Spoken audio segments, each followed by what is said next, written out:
in the show.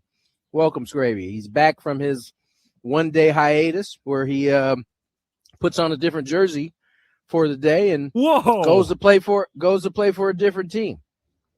Is this similar to how you go play for a different team on TV? No.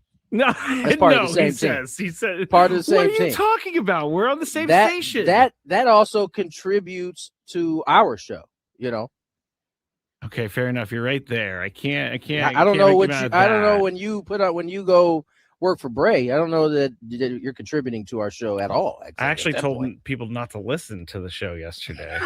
Okay, so I guess you are contributing. Maybe I am. Apparently, they didn't listen to you because I got about 25 texts and tweets from all of the people yesterday, who said I'm an idiot. And for what? Look, I already know I'm an idiot, so you don't need to tell me these things. I said Nick Castellanos should not be playing anymore, and he can't hit. And, of course, he had the big hit of the game.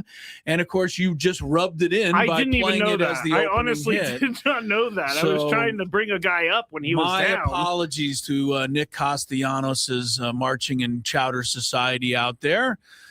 He has. Wait, what does that mean? Walking in Chowder Society? The Marching and Chowder Society. That is something that Vin Scully somehow invented many years ago when he was describing somebody's fans. I don't know exactly where he got it from.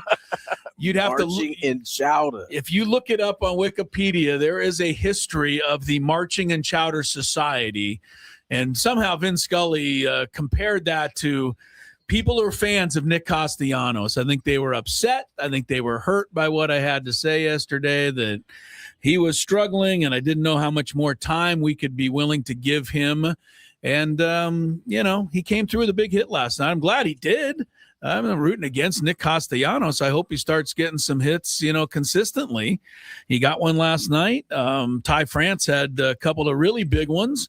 And, people let me know about it. So anyway, it's not to the Rhino. I missed all that. I don't know. That must have been after I got off the show. Yeah, you were done off the show. When the lineup came out yesterday, and which came out a little bit after, you were off the air, had gone to TV.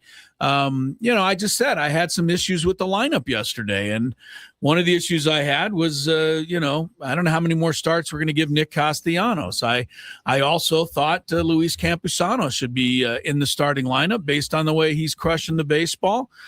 So, I take my shots and, that's the way it goes sometimes. So can I just say before you feel too bad, I said the same thing when I filled in for Braden. I said, I don't want to see him go. I feel like he's a better player if he's an everyday guy. It doesn't seem like pinch hitting and spot starting is something that he thrives on. But I said if he doesn't start hitting, there's other guys who are hitting, and they're going to have no choice.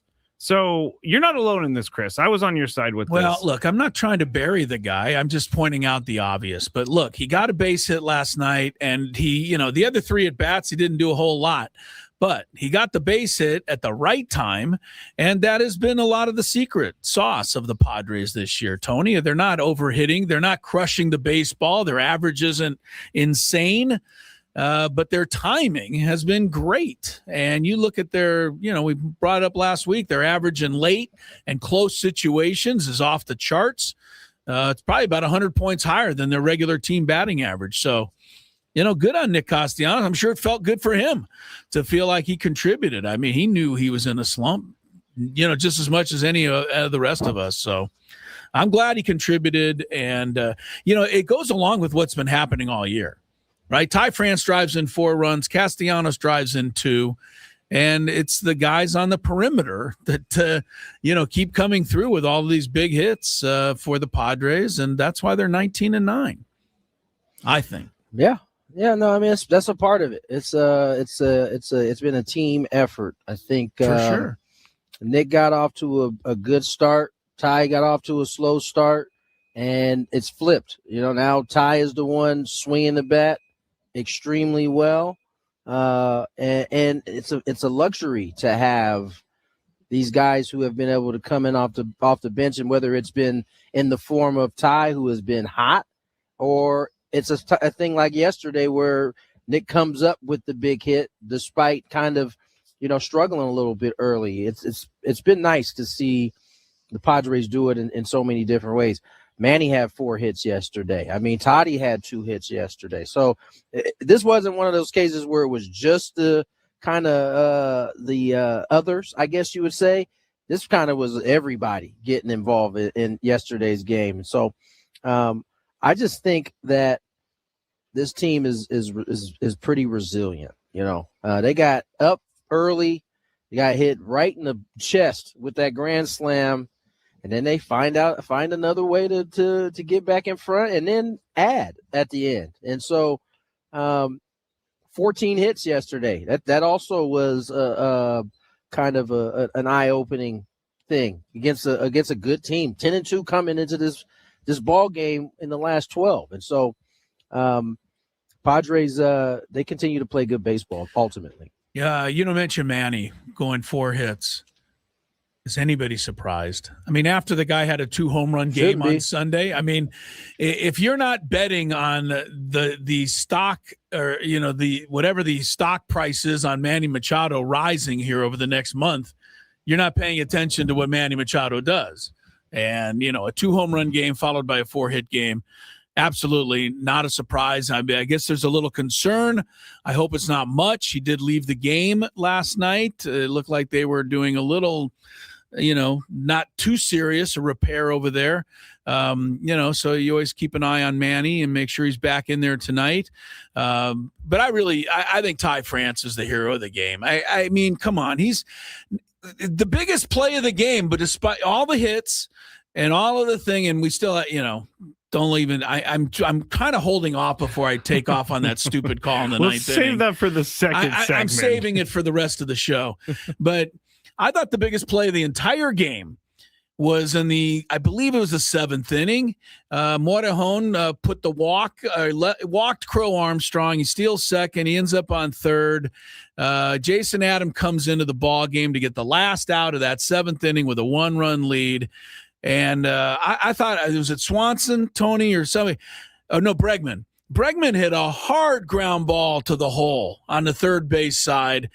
That's one that Manny chews up every day. But Ty France has been playing first base all year. They just stuck him over at third in that inning because they needed him.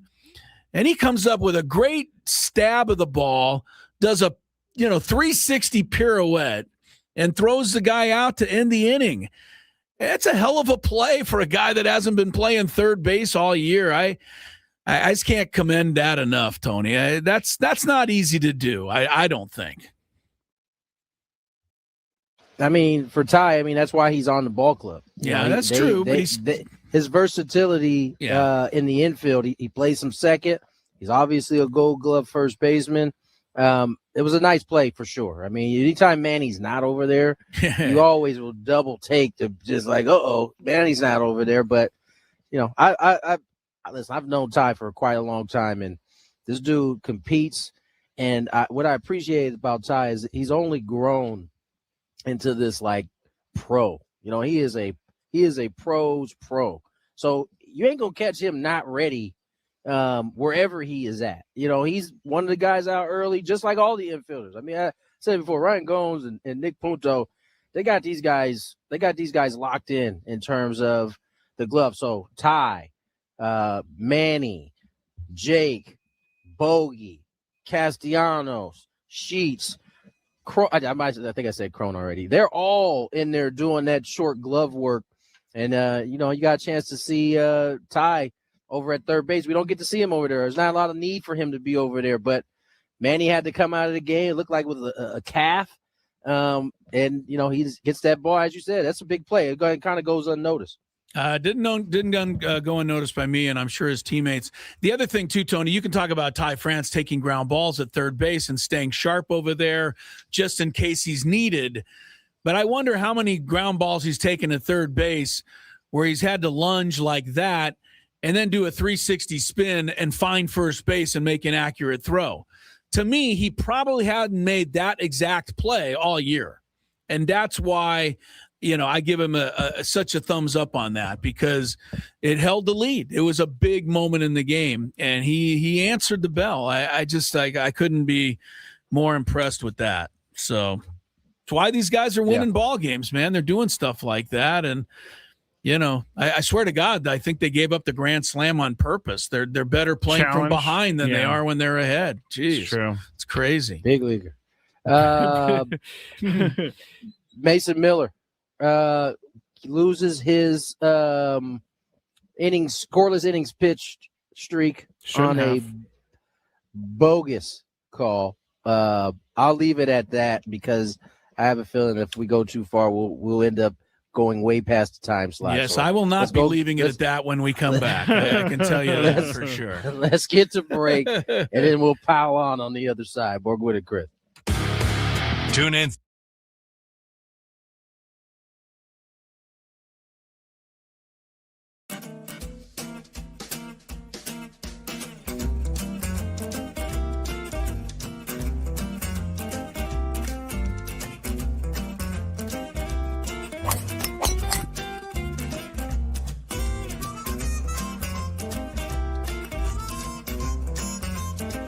These things.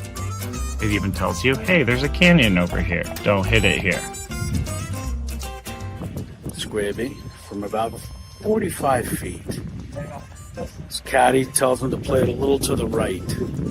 He's been playing well so far today. Fourth hole. Nice smooth delivery. Hit it too hard.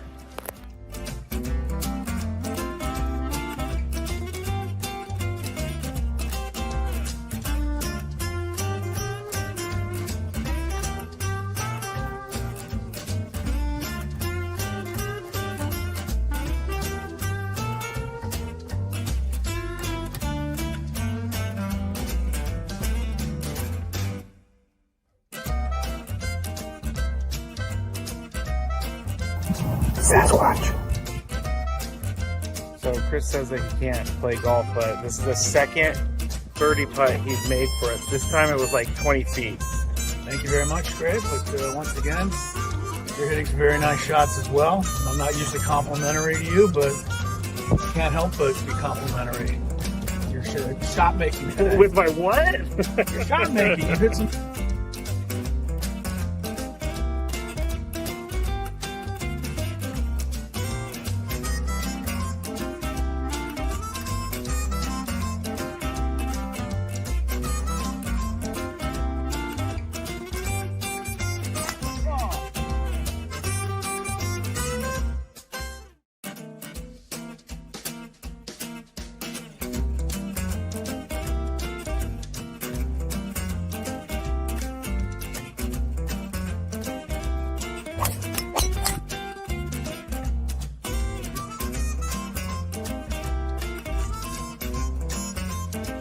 These things. It even tells you, hey, there's a canyon over here. Don't hit it here. Scraby from about 45 feet. His caddy tells him to play it a little to the right. He's been playing well so far today. Fourth hole. Nice smooth delivery. Hit it too hard.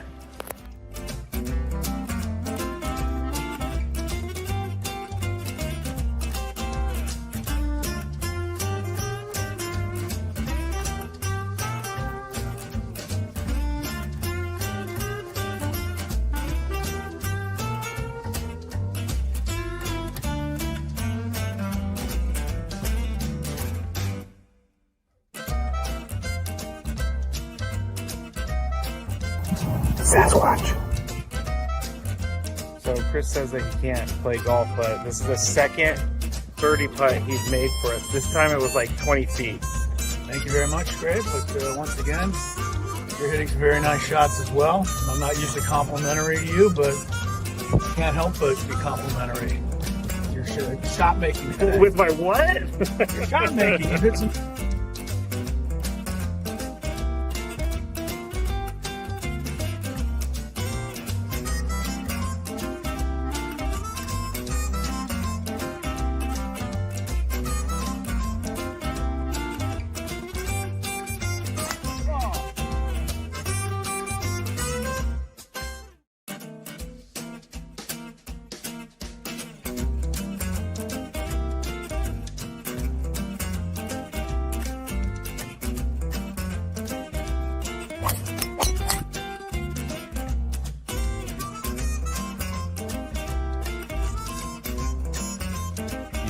things.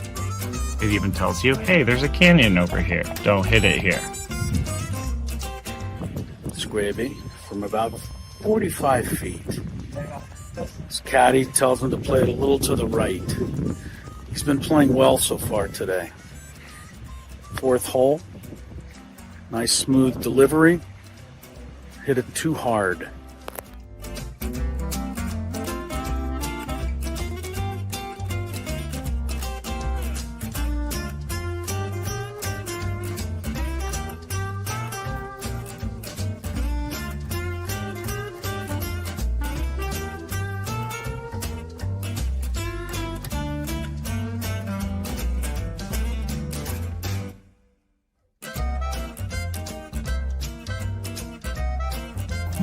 Sasquatch.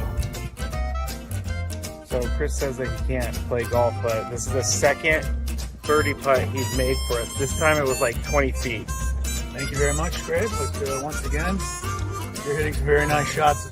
First time this season. You can hear the booing in the background there. That booing was not at Mason Miller. That booing was not at the Padres. It was not booing the call at first base. It was booing something that happened 4 batters before that. We welcome you back to Gwynn and Chris. 2:17 is the time on a Tuesday afternoon. I can't I'd be less than honest, Tony, if I didn't say that when I saw what happened in the 9th inning last night, I was about as down and out as I've been all season. I just flat out down and out. I've been so much in love with this Mason Miller streak. And, of course, we all wanted it to go forever. We knew it wasn't going to. But to have it come to an end with part of the responsibility of it being a call that was made that I just cannot wrap my mind around in any way, shape, or form is just it's not easy to take. And, you know, I think I've been to very few games, Tony, where the closer gets the last out of the game, goes to shake hands with the catcher, and the home team is booing, even though they won. Like the Padres win. Boo! This is ridiculous. So what the hell happened, Tony? What did you see? What did I see? What should we have seen? And what the hell were the umpires thinking? Real quick, Chris, can you move your camera? You're in like I'm the not corner. I'm sorry. There, yeah. Thank you. It's been bothering me. Yeah. Many compliments on your hat today, though. Oh, good. That's the yellow Expos hat. Yeah. Take that. Yeah. I don't have a good explanation for you, Chris. I know. From the one. first angle, I gave it the benefit of the doubt because I couldn't really tell, like in the live play. Yeah. But then after we saw the 2 replays, you know, that's what I thought about. And I'm sure you guys saw this on This Week in Baseball. At least you did, Chris. I'm sure Jesse did. Lenny Randall. I thought about Ty France getting on his knees and blowing the ball foul. Yeah, right? Lenny Randall was the first to ever do that a long time ago. That was the only thing I could think of. And then after I saw the replay, and you could see the space in between the foul line and the ball, boy, I just couldn't understand it. And the fact that he had his nose, this is my favorite part. In it. This is my favorite part. His face was on the ball. His face was on the ball. And he goes, but here's the thing. And he said, "I am matter-of-factly fair." He seemed to mouth like, "I am 100% sure." Who was sure? Dan Merzel. Well, hey, Dan Merzel. Dan certainly seemed like he was Shane sure. I'm giving the names out. Dan Merzel and Shane Livensparger. They both thought it was a fair ball. Merzel apparently asked the third base umpire, who said he agreed with him. He's like, "Yeah, I got that fair. You've got to be kidding me. How could you possibly have that fair?" Here's the thing: is there seems to be some gray area on what the rule actually says. If the ball has to be on the line or hovering over the line with a piece of the ball. In the same way, when the strike there's a strike thrown, a piece of the ball can hit the edge and it could be a strike. So there's some gray area on what the rule actually says, but certainly on TV it looked like it was a. It isn't even. You know what? You don't even have to. Honestly, Tony, and no Padre fan should even give in to the statement. I looked at it on TV and it sure looked foul. No, there's no way you could say that. What you should be saying is it was foul. Period. And there's a picture of it right now, and I'm looking at that was tweeted out. The ball isn't hovering over the line. It's I didn't think so foul. either.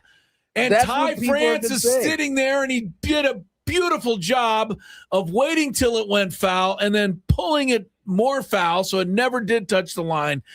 I would like you're going to be down there, Tony, I know, for the Craig Stammen thing in a little while. Yeah. What Craig Stammen's discussion with those umpires was, number one. And number two, Craig, you're amazing, but I don't know.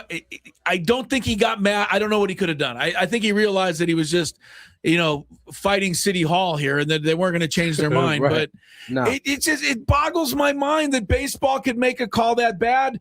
And I almost feel like there should be a way to go back and replay the inning with what was at stake, I was upset with that. And I know everybody was. So I'm kind of speaking for all of you out there that I know just didn't understand it. Oh, wow. Official ruling came out from Major League Baseball here. Well, are they going to be – wait, before I hear it, they're going to make me madder if they stick up for the umpires here. You know what's really funny, though? Is that there's so many people being like, it's just amazing how many people don't know ball because they don't know this rule. It's like, okay, you didn't know the rule either because everybody's posting the wrong thing. What rule? The ball is foul. There's no rule. All right, so we got an official rule. All right, here we go. Official ruling from MLB. I'm telling you, I'm going to get mad. Unless they say it was a terrible call, I'm going to get mad. I'm going to say Ben Verlander said he reached out to Major League Baseball. This is what they told him. Who I just saw, he was in Mexico, so Ben Verlander reached out to MLB, and this is what they told him. And this is what they did. Quote, in our umpire manual, here is the definition of a fair ball. Fair ball definition. When in contact with the ground, a ball must be in contact with fair territory and not merely over fair territory in order to be adjudged to be fair. MLB acknowledges an error was made. Ah, there it is. So there's nothing about no hovering there over isn't no even line. A hover rule. Oh, my goodness. It has to be in contact with fair territory. Scraby, that ball was not in contact with Scraby, fair territory. Can you give me something that you use to throw across the room? Here's my notebook that I usually throw during Fantabulous. Can you throw it for me? Oh, yeah. Here, I got it. Got it. Thank you. Yeah, that felt great. Well, it's a little better. I just it boggles my mind because we all know, Tony, judgment calls are judgment calls, right? You can get angry as a block or charge. You can look at it and go, that was a block. But the guy can still say, hey, it was a judgment call. There is no judgment whether that ball was either on the line or not, right? There's no judgment required. I got a lineup for y'all. Thanks. It's a good one too, guys. Tony's trying to get me off the subject. It's not going to work. Don't worry. Because when we come back next segment, I'm going to yell some more about it. We'll be yelling about this whole show, I think. I will. I'm going to close the show with how bad of a call this was.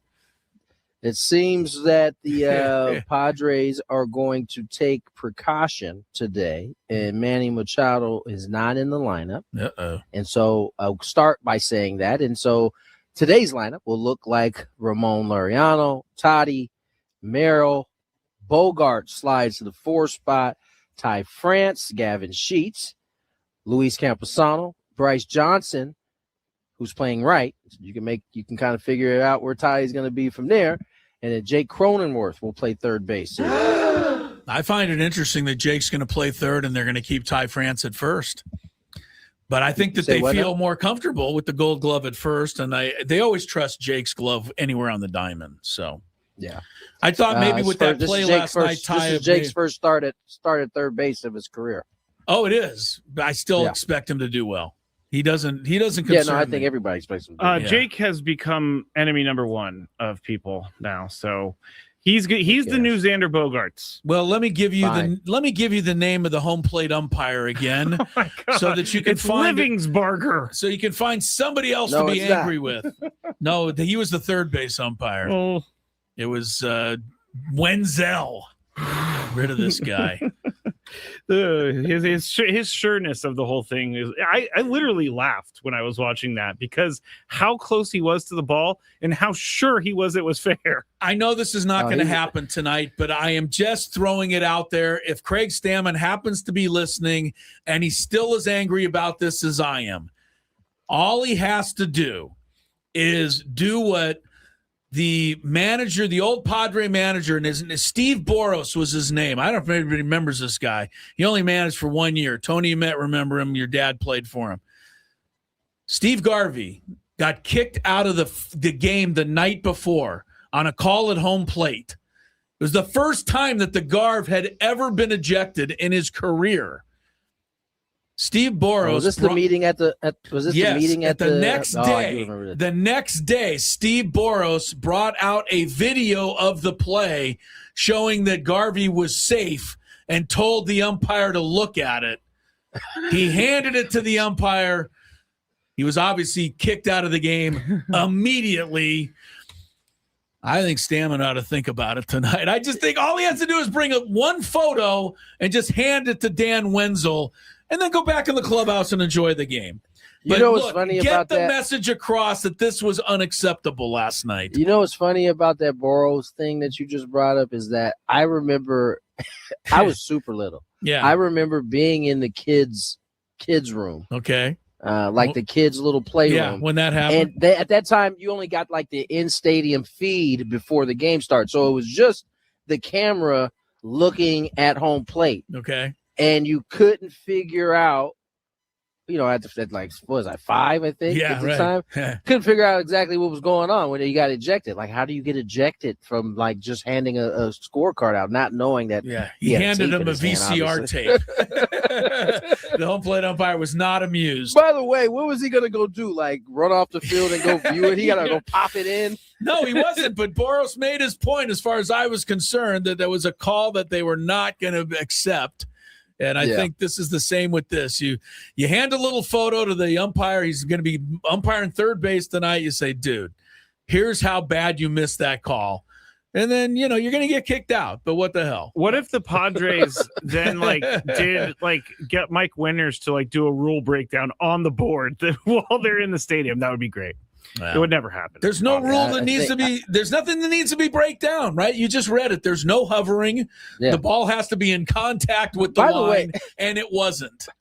By the way, you should go back, Scrape, and tag all of these fake rule reports that were out there in terms of on Twitter, where it was like the sphere of the ball was over the line.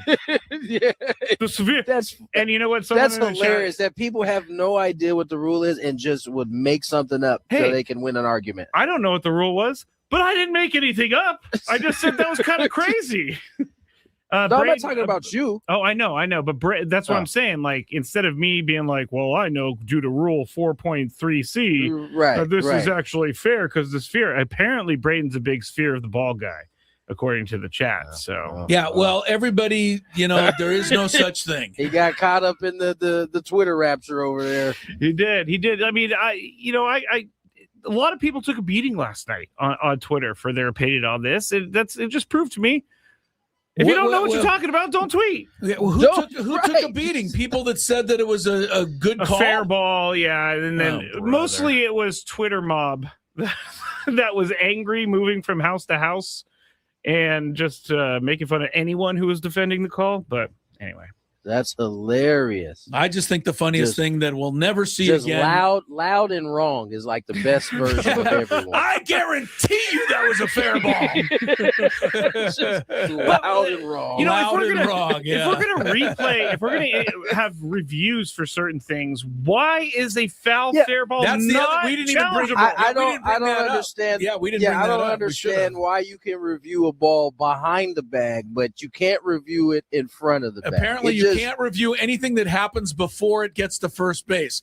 Who came up with that stupid idea? Someone protecting the umpires, right? Like, why does it matter if the ball is in front or if it's behind? No kidding. Baseball has to take a little of the blame for this, but mostly it's you, Dan Merzel. I love that. I love that MLB washed their hands with it. Well, according to the rule book that we put out there, we won't say he's It wasn't wrong, our but, fault. All right. Well, at least they didn't try to give me some BS explanation. At least they admitted they're wrong. So I'm not gonna lie. When Scraby said that he had an answer, I thought for sure we were about to get that, Chris. Yeah, I was right. positive. Me too. Yeah, me too. Like they were going to make up some rule to make it fair.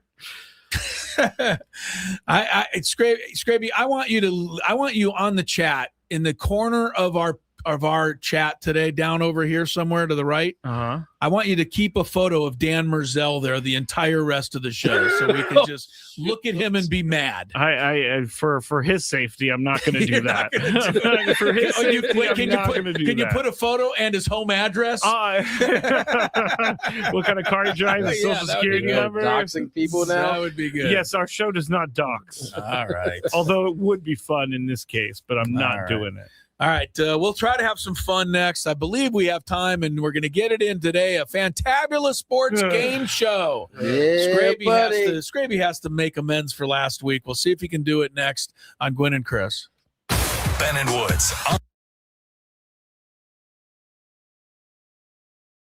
Thank you for listening to 97.3 The Fan. Be back shortly. I would be back shortly if the thing will click. See, I'm clicking. I have no idea what's happening. It's not playing any commercials right now.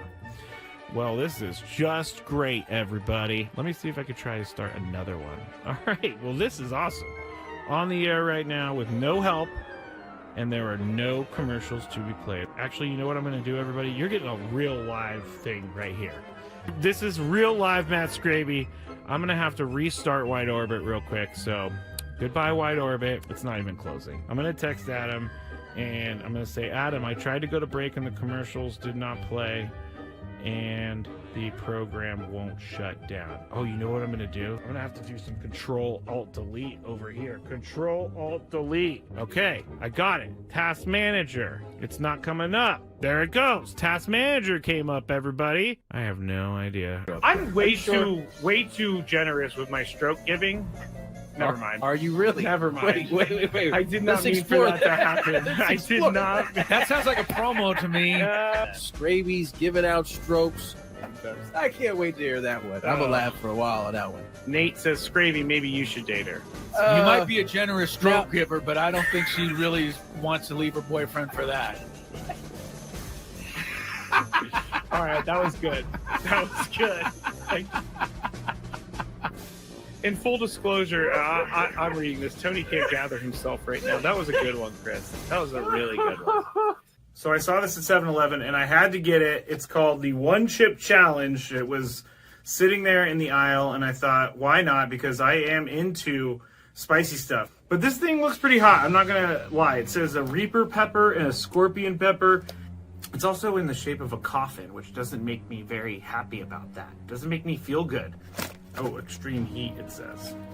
I'm going to try a little bit first, just so I don't die, I guess. That's the thing I'm saying. This looks... I don't even know if I should be eating this. It looks like it has mold or something, but let's see how hot it is. Let's go. There's a little bit of spice there. It's going. Oh, man. This is hot. Not that bad, though. I still have this side to go. It is getting hot. I'm not gonna lie. My mouth is like getting crazy. Now it's kicking in.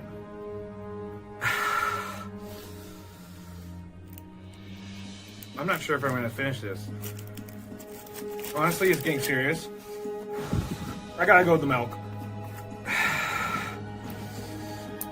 My mouth is dying right now.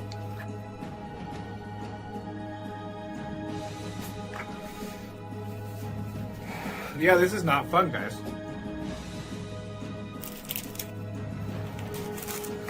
Never gonna do that again because my mouth is on fire. Thank you for listening to 97.3 The Fan. Be back shortly. I would be back shortly if the thing will click. See, I'm clicking. I have no idea what's happening. It's not playing any commercials right now.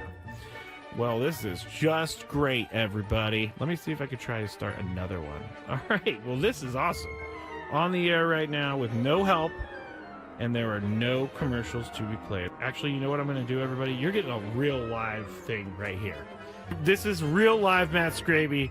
I'm going to have to restart Wide Orbit real quick. So goodbye, Wide Orbit. It's not even closing. I'm going to text Adam, and I'm going to say, Adam, I tried to go to break and the commercials did not play, and the program won't shut down. Oh, you know what I'm going to do? I'm going to have to do some Control-Alt-Delete over here. Control-Alt-Delete. Okay, I got it. Task Manager. It's not coming up. There it goes. Task Manager came up, everybody. I have no idea. I'm way too generous with my stroke giving. Never mind. Are you really? Never mind. Wait. I did not Let's mean for explore that to happen. I did not. That sounds like a promo to me. Scraby's giving out strokes. I can't wait to hear that one. I'm gonna laugh for a while on that one. Nate says, Scravy, maybe you should date her. You might be a generous stroke giver, but I don't think she really wants to leave her boyfriend for that. All right, that was good. That was good. In full disclosure, I'm reading this. Tony can't gather himself right now. That was a good one, Chris. That was a really good one. So I saw this at 7-Eleven, and I had to get it. It's called the One Chip Challenge. It was sitting there in the aisle, and I thought, why not? Because I am into spicy stuff. But this thing looks pretty hot. I'm not going to lie. It says a Reaper pepper and a Scorpion pepper. It's also in the shape of a coffin, which doesn't make me very happy about that. It doesn't make me feel good. Oh, extreme heat, it says. I'm going to try a little bit first, just so I don't die, I guess. That's the thing I'm saying. This looks...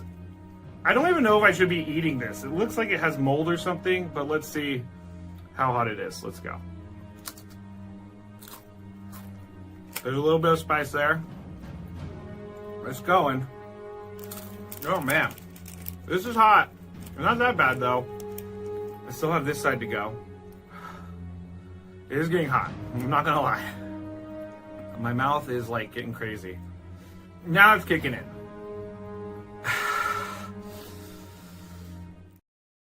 Yeah, from the dugout, really far away. You know, we trust that our players are, watching the ball. Ty's picking it up, at the right time. We thought it was still moving. It was probably getting to the last revolution. And then obviously we saw the replay on the scoreboard, and that angle made it look like it was a foul ball. But according to the umpire, his angle was obviously probably better. He thought it was a fair ball. So even when you went out and talked, he maintained it was correct. Fair ball, yeah. And he asked the third base umpire, and he said the same thing. It wasn't much of a conversation between the two. They both thought it was fair. How did you not get? I mean, some managers, maybe most, would have gotten tossed. Yeah, I think in that situation, I'm thinking about my closer on the mound. And, you can talk about all the things. I don't know if the scoreless streak went through my head at that point, but it was about what puts him in the best situation to finish the game properly without me calling a timeout on him and stalling him. That was my main concern. Craig Stammen. Okay. Tell you what, my man is thinking about a lot of things in real time. Yeah, no kidding. And the fact that he's not in his own emotion, he's thinking about his closer. And that's what happens when you're a fellow reliever. It's like you're sitting on that mound watching your manager, possibly argue a call. You're like, dude, get kind of cold out here. I would like to keep this game going. That is pretty, that's high level thinking that a lot of people didn't think about, nor me think about, nor, probably you or Scraby or anyone else. But if he gets kicked out, then that means he's got to argue for another 5 minutes before he actually leaves. Right. He's going to get his money's worth at that point. Yeah. Throw his hat, Schilt, set down his glasses gently. That's why hey, look, Craig, if you're out there, that's why I'm suggesting you bring a photo out tonight and just get kicked out right away. That way you get your point across. Before the first pitch is ever thrown. Yeah, right. Do it right at the meeting. It's not going to happen, and that's fine. No, it's not. Just throwing it in there. Dan Merzel is the guy's name, everybody. Okay. All right. We're done doxing the guy. Scraby's still working on getting his picture up there for you guys. Yeah, get the photo up there, Scraby. Come on. It's taking me a little bit. All right, let's get to some fantabulous sports game show. Hey, all you beautiful people out there. It's time to play one of our favorite games of the week. All right. We like to call it I'm going to go Chris's Fantabulous Sports Game Show. And it starts right now on 97.3 The Fan. All right, Fantabulous Sports Game Show time. Everybody can play along out there, and I think everybody's going to be in on this particular subject matter because everybody listens to music. I think everybody has listened to music and will always continue to listen to music, so this should work for just about everybody. I got to be honest with you, after Scraby's less than stellar performance last week, I struggled to find a category. Yeah, it threw me so far off. I had several people saying they understood my thought process that Tom Brady, who maybe lost an average of 4 games a year throughout his career, 20 years, 80 games, bam. Yeah. Well, you also guessed some really crazy ones. Well, I got thrown off. I got thrown off. You did. Right, well, hopefully, I don't know if you're going to be able to get on track today, but I do believe that you know who some of the greatest music artists are of all time. This is also something that I am terrible. Why would you be terrible at music? I don't listen to music, really. Oh my goodness! But I think I used to listen to music. We'll expect Tony to blow you out. Then this is the best-selling music artists of all time. That's all it is. It is from the Recording Industry of America. Streaming plus downloads are factored into it. For example, Kanye once had a song or album that was downloaded 1.5 billion times. Thereby, this particular album went platinum before it was ever even released. That counts when you're talking about some of the greatest music artists of all time. We are going for 8 artists that did their best work before the 70s, 9 that were in the 70s, wow. 7 guys in the 19th. I was with well, you. look, I was like before the 70s. I literally don't know bands. I think you know people before this. Well, I must tell you something. Just because they did their best work doesn't mean that many of them are still going. Okay. Right? All right. I mean, I could give you a couple of examples, but I don't want to give you answers. 9 of these artists are since the 2000s. It covers all parts of music. All right. Okay. All right. Anyway, I'm gonna let you go first, Scrabe, and see if you can get one and start us off. There's actually 37 answers. Wow. I don't think that we're gonna do strikes today. We're just gonna see how many you can get right. You get 3 points if you get somebody over 250 million in sales. Oh my gosh. You get 2 points with 200 million, and then the rest of them are 150 million or more. We're going to need a supercomputer for the scoring. I think I can handle it. Okay. Give me one of the greatest artists of all time. I'm just going to go the Beatles. Number 1 on the list. See, you know what you're doing. Very good. 600 million in sales, and they were famous before the 1970s, so that is one of them. 3-0, Scraby leads. That's how this is going to work. Tony Gwynn Jr. Michael Jackson. Michael Jackson. You guys doing all right. You guys got number 1 and number 2 right off the bat. Michael's there at 500 million. He's tied for second. I heard that movie else that he has out. They're really saying that bad. the movie's not good. Well, he Michael doesn't Jackson have it out. movie. People made it of him. Yes, we know he's not around to make it now. I'm going to go with the Rolling Stones. The Rolling Stones, I think, is a very good guess. They're not as high in the list as you might think. They are at 200 million. They're a 2-point correct answer. Rolling Stones gives you a 5-3 lead, Scraby. Very good. They're not in the top 10, the Rolling Stones. And you said streaming counts. Streaming counts. You're looking for current artists. You're looking for former artists. Go ahead and give me Drake. Drake is a 1-pointer. He's at 170 million. Wow. Tony, he's on the list. That is good. All right. Drake is he's just outside the 2-point list there. So Scraby leads 5-4. We're looking for the most popular music artists of all time. And Scraby, your turn. You guys are doing really well so far. I'm proud of you. I'm really hoping this guy. I'm just going to say it. You're already hesitating. Kendrick Lamar. I think that's an excellent guess. He is not quite there, though. He is not at 150 million. How's that an excellent guess? I think it's somebody that I don't think it's I don't think it wasn't outlandish like some of the ones you did last week. Kendrick's not quite there. There are many in his ilk that are there, but he's not. Tony, your turn. No strikes, remember, Scraby. So how about Eminem? Eminem, very good, Tony. I was saving it, but that was Eminem's at 220 million. He's a 2-pointer. That was stupid. Scraby, Tony takes the lead 6-5. You guys are just starting out on the best-selling popular music artists of all time. You know, I'm a huge fan and the president of my local chapter of the Bay Hive, Beyonce. Beyonce. Oh, you sucker. You took her. Good job. Beyonce's in there.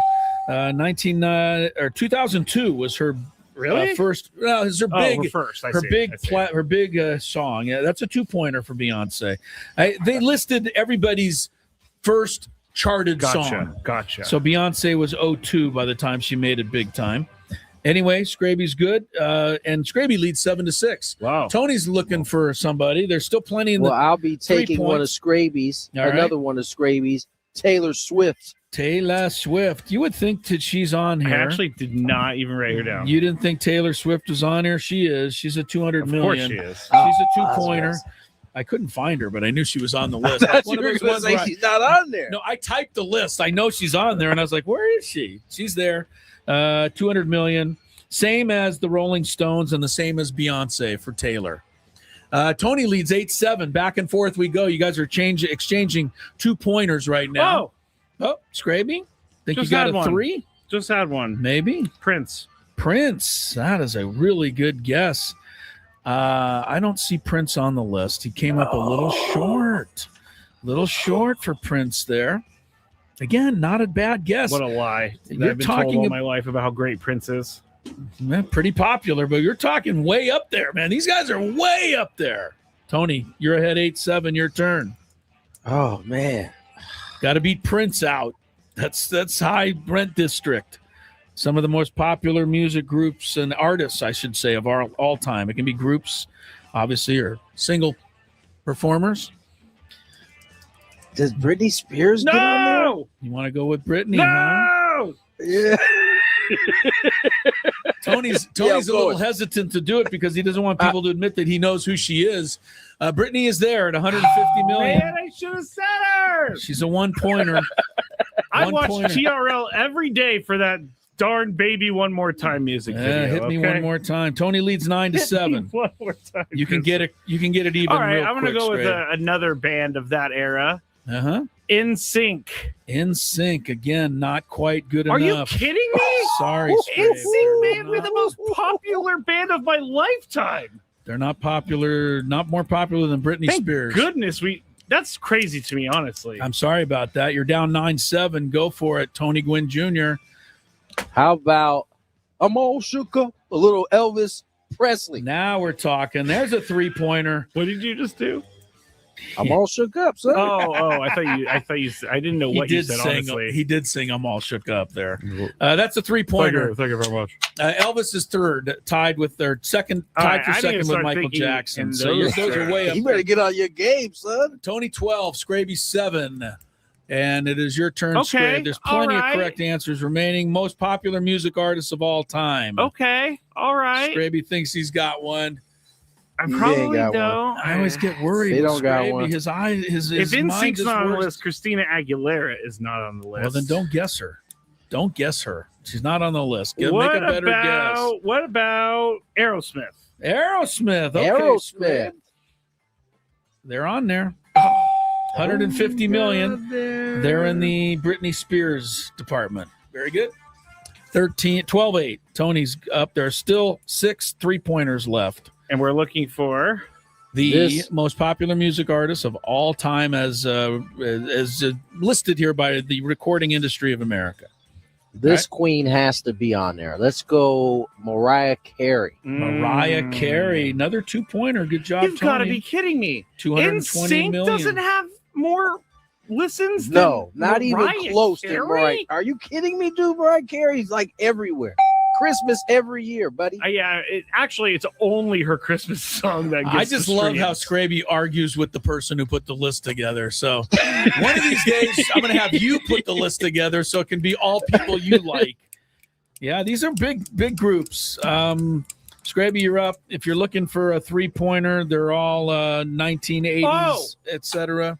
There's some big ones. Queen. Big. Very good, Scraby. 3 points. Queen. 300 million. Yeah, that's a good one. I Nice was going to hit you job. with that one. 14. I got another one, though. Scraby. I got another one for you, back in sir. it? Uh-oh. Tony? Uh-oh. I actually saw this gentleman play here at Petco Park. How about Elton John? Elton's Oh, a that's a good three-pointer. one. Yeah, he That's a is. good one. $300 million for Elton. 17-11. Tony leads. We're looking for the most popular music artists of all time. There are still 4 in the three-point category, one of whom you certainly know, another one who you certainly know, but I was shocked that she was in there, and I'm giving you both the same clue by saying she, and then 2, all-time classic groups that you may or may not know. Those are the three-pointers remaining. Anyway, you can also go for a 2-pointer, or there's plenty of 1-pointers left. Chris, believe Scrape. me, if I was going for if I knew what a 3-pointer was, I would go for it. I know you would. I'm going to go with another. It's gravy.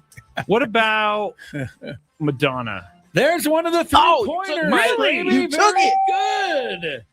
Madonna. That's what I was going to say, you jerk. Madonna's a three-pointer. Very good, Scrabe. $300 million. She's right up there. There's only 3 three-pointers left. Score 17-14. Tony's leading, but Scraby's hanging on by his fingernails. Chinny here. chin chin. We're looking for the most popular music artist of all time at over 150 million in record sales. So you got to be way up there on the list. I know you said the Beatles, but did we say the Rolling Stone? We yes. did. That's a repeat, Tony, Yeah. to give him a buzz on that. It Minus doesn't- 17 points for that. No, he lost his turn. They were said. Minus 17, huh? Yeah, Scraby, you're back It's now. a harsh punishment. You're within 3, Scrabe. Come on. You can pick it up here. You're looking for man. all-time music groups. You know many of these, Scrabe. I probably do. And, well, you've certainly heard of all of them, but it's hard to know who's on the list and who's not. I get it. What about, this might be laughable or it might be right. The Who. I thought that was a good guess. It's not, though. No Who. They didn't quite make No it. Who. No Who. The Who didn't quite make it. Still 17-14. Tony Gwynn Jr. Give me somebody with over 150 million. How about Stevie Wonder? Stevie Wonder. How did he not make it? He's not on there. See, that's where I see here certain people He's like not- that, and I start wondering, how did he not make it? Is it because he doesn't get credit for Happy Birthday? Isn't that his song? No. Happy birthday. Don't you think that was written before to you. Stevie Wonder was born? I always heard it was Stevie Happy Wonder. Birthday is like the 1800s when it was first written. I'm I going to think go with a crazy one. All right. Nirvana. Yeah, too crazy. Tony, your turn. We're coming up on the Eagles? Eagles. That's good. And you know what? It's not the Eagles. It's Eagles. Eagles. A 2-pointer, Tony, for the Eagles. Boom! 200 million. What about, I'm just going new artist at this point. Bruno Mars. In Nope. there. He Bruno is? Mars Oh. is in there at 150 How about- million, 1 point. Tony's going How for about another one. How about Riri? Rihanna? That's Oh. the 3-pointer that I was Really? shocked I by. am stunned by that. 250 million for Rihanna. What about Stand under my umbrella. Ella. Ella. Eh, eh. That was my college song.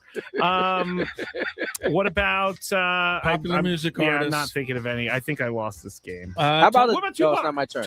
Tupac. Didn't make it. We'll get a pick or two from Tony. We'll kind of come to the end of this after the break. Adele. More popular music Hello? artists. Adele is, I can't remember. She's a English singer. Chris. I know who she is. She's We'll not be on back. the list. Oh! Oh, hey, it's Ben and Woods getting up early in the morning. I actually got in trouble once when I worked at the bank for looking up a celebrity, and it was totally wrong on my part. Totally wrong. Looking up their account number? Just I searched her name in the account system, and What is wrong with you? I was like 19. You'd I be better thought it off. was You would be cool. better. You'd be better off admitting that you wear your underwear inside out. Frankly, This guy is just searching up people's accounts. it only happened that one time because I got caught. oh, How did my you get caught? goodness. The account was flagged, and anybody taking a look at it gets logged. And so I got called into the boss's office like 3 days What later. did that come? I'm sorry, I gotta ask, but nobody's supposed to be doing this preview. What did that conversation How did it go? Well, Like, why were you looking up Paris Hilton? Is that who it was? I can neither confirm nor deny. Oh my! I can neither confirm. That's really funny, Chris, that you just yelled out that name out of all names. No. But I walked in. I got called into the office, and I sat down. gosh. And all my boss. I loved her. She was great. Her name was Sharon. Amazing boss. She just slid the piece of paper in front of me. You knew Said, what time "Did you it was. visit this account?" And I looked. Yeah. She was like, "We're gonna have to write you up for this, and if you do it again, we're gonna have to fire you." And I said, "I'll never do it again." And I got out of there as soon as possible. I took everything, but it was not good. Not good. Just curiosity, huh? He's like, I wonder how much they have in their account. Yeah. I mean, before I got caught, I did look up athletes. And, Oh my God! I'm so glad you're sitting in this seat now. Yes, I'm so happy you're not doing any job that can be dangerous to people's futures. this was in the first year that I was there. I learned my lesson As thoroughly. Chris, as I said, as soon as they walked in, they was like, Yeah, that's that our window. guy right there. That's our window. We're gonna take him down. Yep. Just lucky I didn't get caught for like. I can't even say. I'll tell you guys off break whose account I saw and how much money they had sitting in their checking account. And this was how long ago, too, by the way? Ooh, 2009, 10. Way before I became a good person. Didn't Bank America end up getting in trouble, or was that it was one of those banks got in trouble? All of them get in trouble for selling information, but hiring folks like you. I wasn't selling any information. I was just wanting to see what was going on. Curious. I didn't check their account activity, which I could have. Been like, oh, they bought this here. I'm going to go up there. You know, I'm not that creepy. Well, that's stock. Oh yeah, you're not that bad. I'm not that creepy. This is amazing, by the way.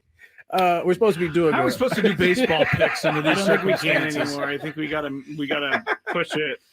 You guys never did it? Well, I mean, No, Scrape. We didn't. We didn't do it. Really? okay. Like you work at a bank, you're looking at people's account information? That's unbelievable. It only happened for a little bit, and then I got in Only trouble. for a little bit. I can't stop laughing at this because it is quite hilarious, Scrape. But you were saying that I may have gotten robbed or whatever. I actually did get robbed when I worked in San Francisco, and they're called quick change artists. How long did you work in the banking industry? 8 years. I was a teller supervisor when I finished. I was also the merchant teller, which took in around $150,000 in cash a day. Guess what? Always balanced at the end of the day. Yeah, I bet. But there was a guy who walked in. He had about $5,000 in hundreds, and he handed it to me. He said, "Can I get 50s for these?" And I said, you know, it's pretty annoying that he wants $5,000 in hundreds. In hundreds, and he wanted $5,000 in 50s. He just wanted 50s instead of hundreds. So I had to go get it from the vault. I come back. I'm starting to count it out, and then he's like starting to ask me questions as I'm counting it out. He's trying to mess. And then what did I tell you, Chris? This is what I'm talking Hey, about. That window right there. Hey, this guy was so good that no one saw it coming. But so when I started getting mad at him because I counted out the 50s, he goes, "What are you doing?" I asked for 20s. And I'm like, what? You did not ask for 20s. You asked for 50s, bro. Yeah. I had to go to the vault to get those 50s. And as I was getting all mad and talking to my boss, he took the cash off the counter and put it into this folder that he had on the thing that the original 5,000 in hundreds. Yeah, well, he kept going like that, and then I was so mad, I just grabbed it and I threw it in my drawer. And then he was like, "You know what? I'm out of here." And he walked out. And then at the end of the day, $3,000. He got an extra 3 on you. $3,000. Yeah, he got $3,000. The thing about criminals like that, they can sniff out a mark really. I'm not a mark. You are 1,000%. I was actually the bank's dog. They got you for 3 extra. And that's the only time in my 8 years that I ever had anything happen like that. I'm sure there are people who've been there 8 years that never had 0 taken. Scrape, I got a 20 here. Can I get 5 5s, please?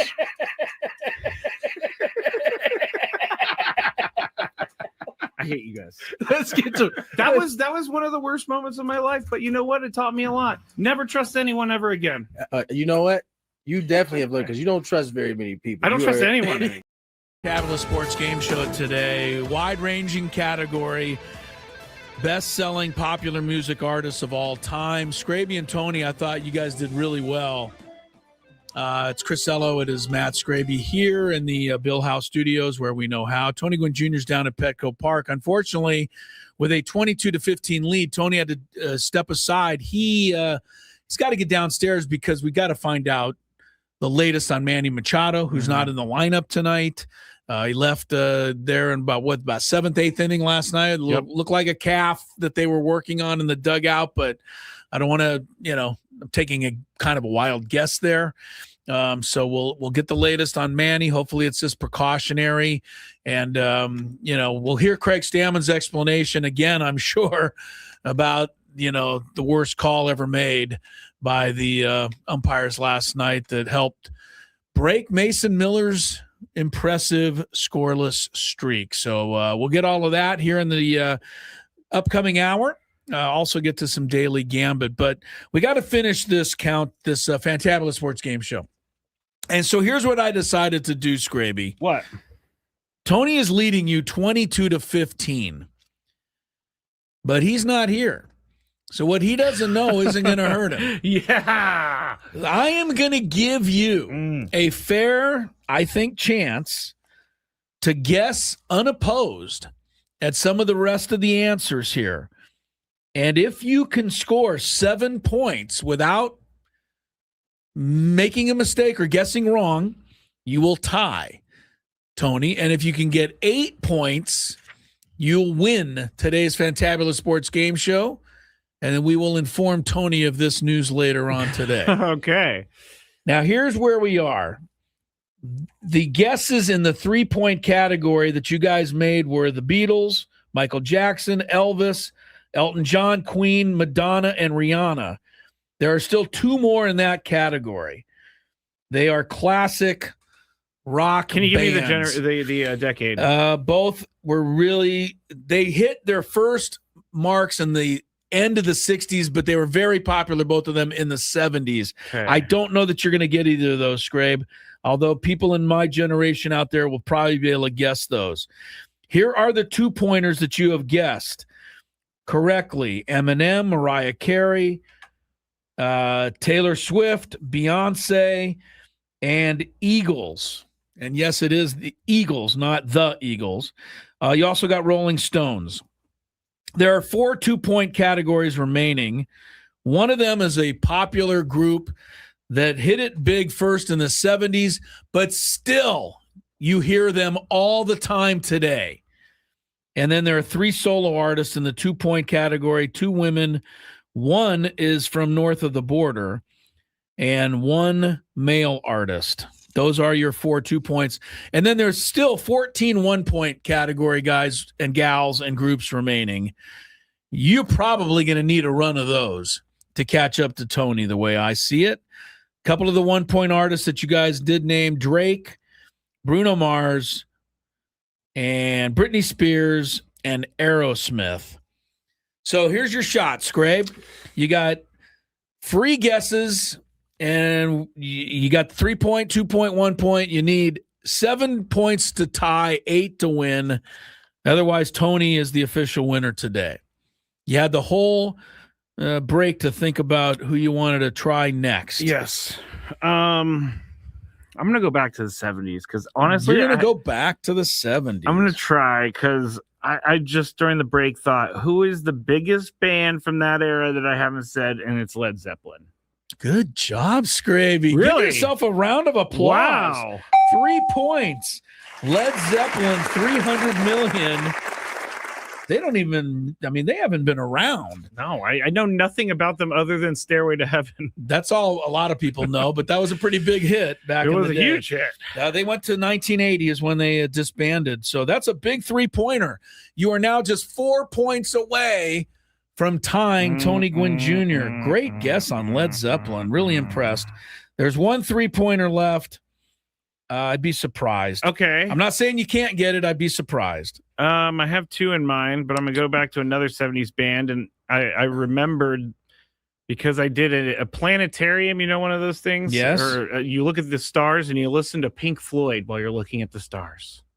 Another 3-point correct guess. Pink Floyd is the other 3-pointer at 250 million. That has brought you within 1 What? point of Tony Gwynn. Oh, man. Yes, Led Zeppelin Wow. and Pink Floyd. You nailed them both. Pink Floyd disbanded in 2014. They hung on for a long time. I was going to say, I after didn't the even know. glory days of the 70s. I couldn't name you a member of Led Zeppelin. Really? Robert Plant? No, I've Jimmy heard his Page. name. Oh, okay, Jimmy yeah. Page All was right. a big famous Cut off guitar then. guy. Oh, wait. Is there one more in the 70s? No, well, there's no more 3-pointers. Okay. There are still a band or two and an artist or two from the 70s. You could win with a 2-pointer right here. I think I you got think it. You've got it? Because when I was a kid, I had a huge obsession with this band for some reason, The Doors. Wow. That should win it for you. And it doesn't. No. The Doors were just not allowed. They were not around long enough to win, to get into the 150 Jim Morrison minute. dying ruined this for That me. ruined it for you. He died too soon for the Doors. Tony hangs on 22-21. For those of you out there who want the rest of the answers, and I'm sure many of you do, here are the 2-pointers. First of all, you guys got all the 3s, so very good. The 2-pointers, these are groups and artists from $200 to $220 million in lifetime earnings. Whitney Houston would have gotten you 2 points. Didn't even think about her. Ed Sheeran surprised me. Oh, man. That would have got you 2. Celine Dion would have got you 2. I didn't know she was that big. Yeah. And here's the one that I thought you were going to get for 2, because we still hear them almost every night in every stadium in America. AC/DC. I thought you might go there with AC/DC. Honestly, I don't. I know of them. Obviously, Right. I don't know how. I didn't know how. Didn't know how popular popular they were. And then I'm going to give you the 1-pointers. Most of these you've heard of, Scraby, but it would have been hard to know that they were on the list. Garth Brooks, Kanye is on this list. Coldplay, Billy Joel, Katy Perry, surprisingly to me. I mean, Katy Perry sold more than Stevie Wonder. That's that crazy. Seems weird to me. Justin Bieber's on here. Metallica. Oh, You know them a little. Bruce Springsteen, U2. Thought that was one you might come across. Phil Collins.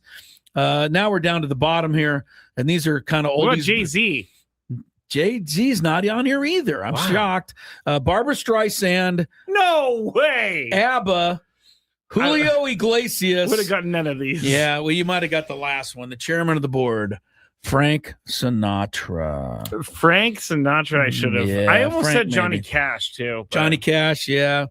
Anyway, I hope everybody had some fun with this. I implore people to look this up themselves, because now that we've gone through the list of the greatest and most popular and biggest selling, artists of all time, like Stevie Wonder should be there. Jay-Z seems like he'd be there. Maybe he's more there for producing, or he's part of Beyonce's group. I don't know, but it seems like Jay-Z's way more popular than Katy Perry.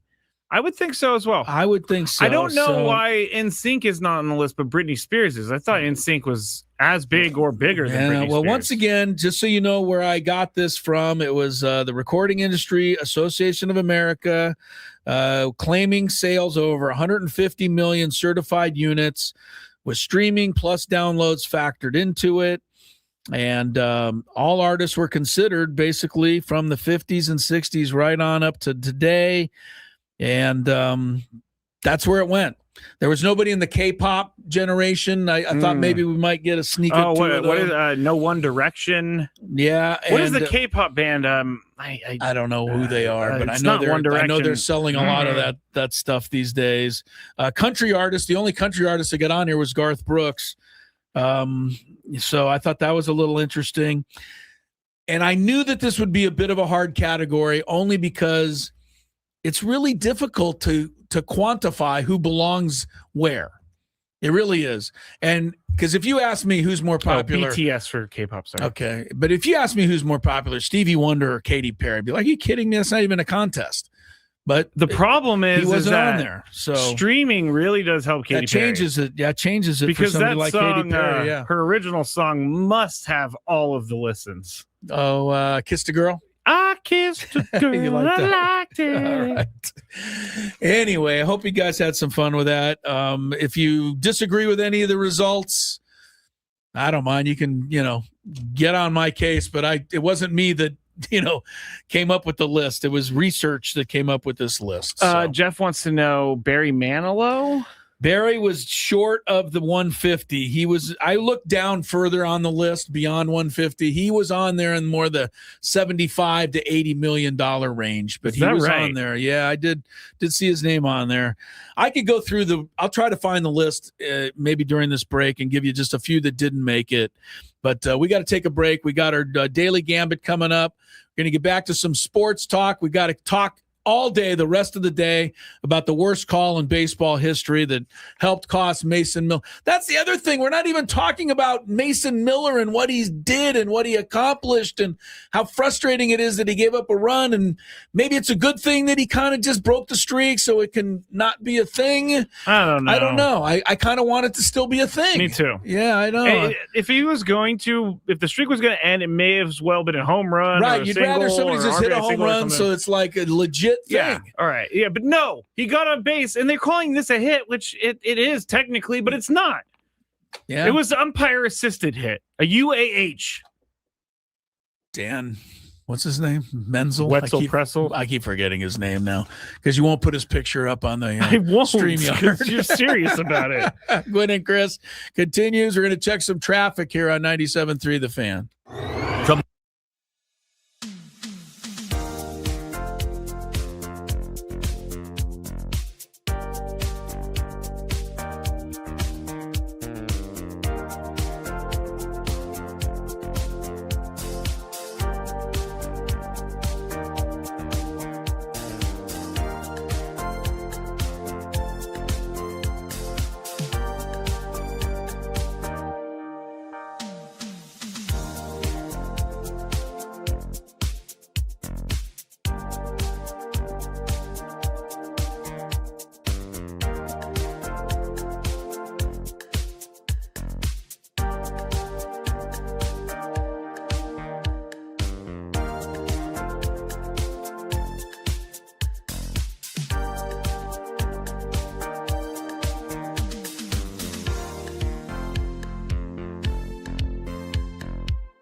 picked it up right on the line, and France is arguing with the plate umpire, Dan Merzel. Merzel ran all the way basically to third base to make sure that he was right on top of the call, to his credit. And Ty France was saying, no, that ball rolled over the line, and we're getting a look at it. Oh, he's right. Reviewable, and it was foul. Wow, and now Stammen's going to come out. He's going to end up getting ejected because it's not reviewable. And that was absolutely a blown call. And I think Merzel's telling him, I blew it. Actually, I don't know that Merzel was ever telling him that he blew it. I think Merzel was telling him, oh, no, that's fair. And I even asked the third base umpire, and he's as dumb as I am. And he said it was fair. He's as dumb as I am. Yeah, come on. Well, I mean, how could you blow that? Anyway, I don't know. Stammen, and Stammen, to his credit, Jesse said he thought he'd get kicked out. A lot of us thought he'd get kicked out, and a lot of us thought maybe he should have been kicked out, like the old stick up for your team. But I really buy Stammen's explanation, which was, I got Mason Miller on the mound. He is my guy. I am not getting kicked out and causing a 5-minute delay that he has to just stand and watch. That is actually really smart of Craig Stammen. Of course, I've taken it to the next step. If you're just tuned in, I think Stammen brings a photo of the missed call to home plate tonight and gets his ejection tonight. That's where we go a little too far. I know I'm going too far.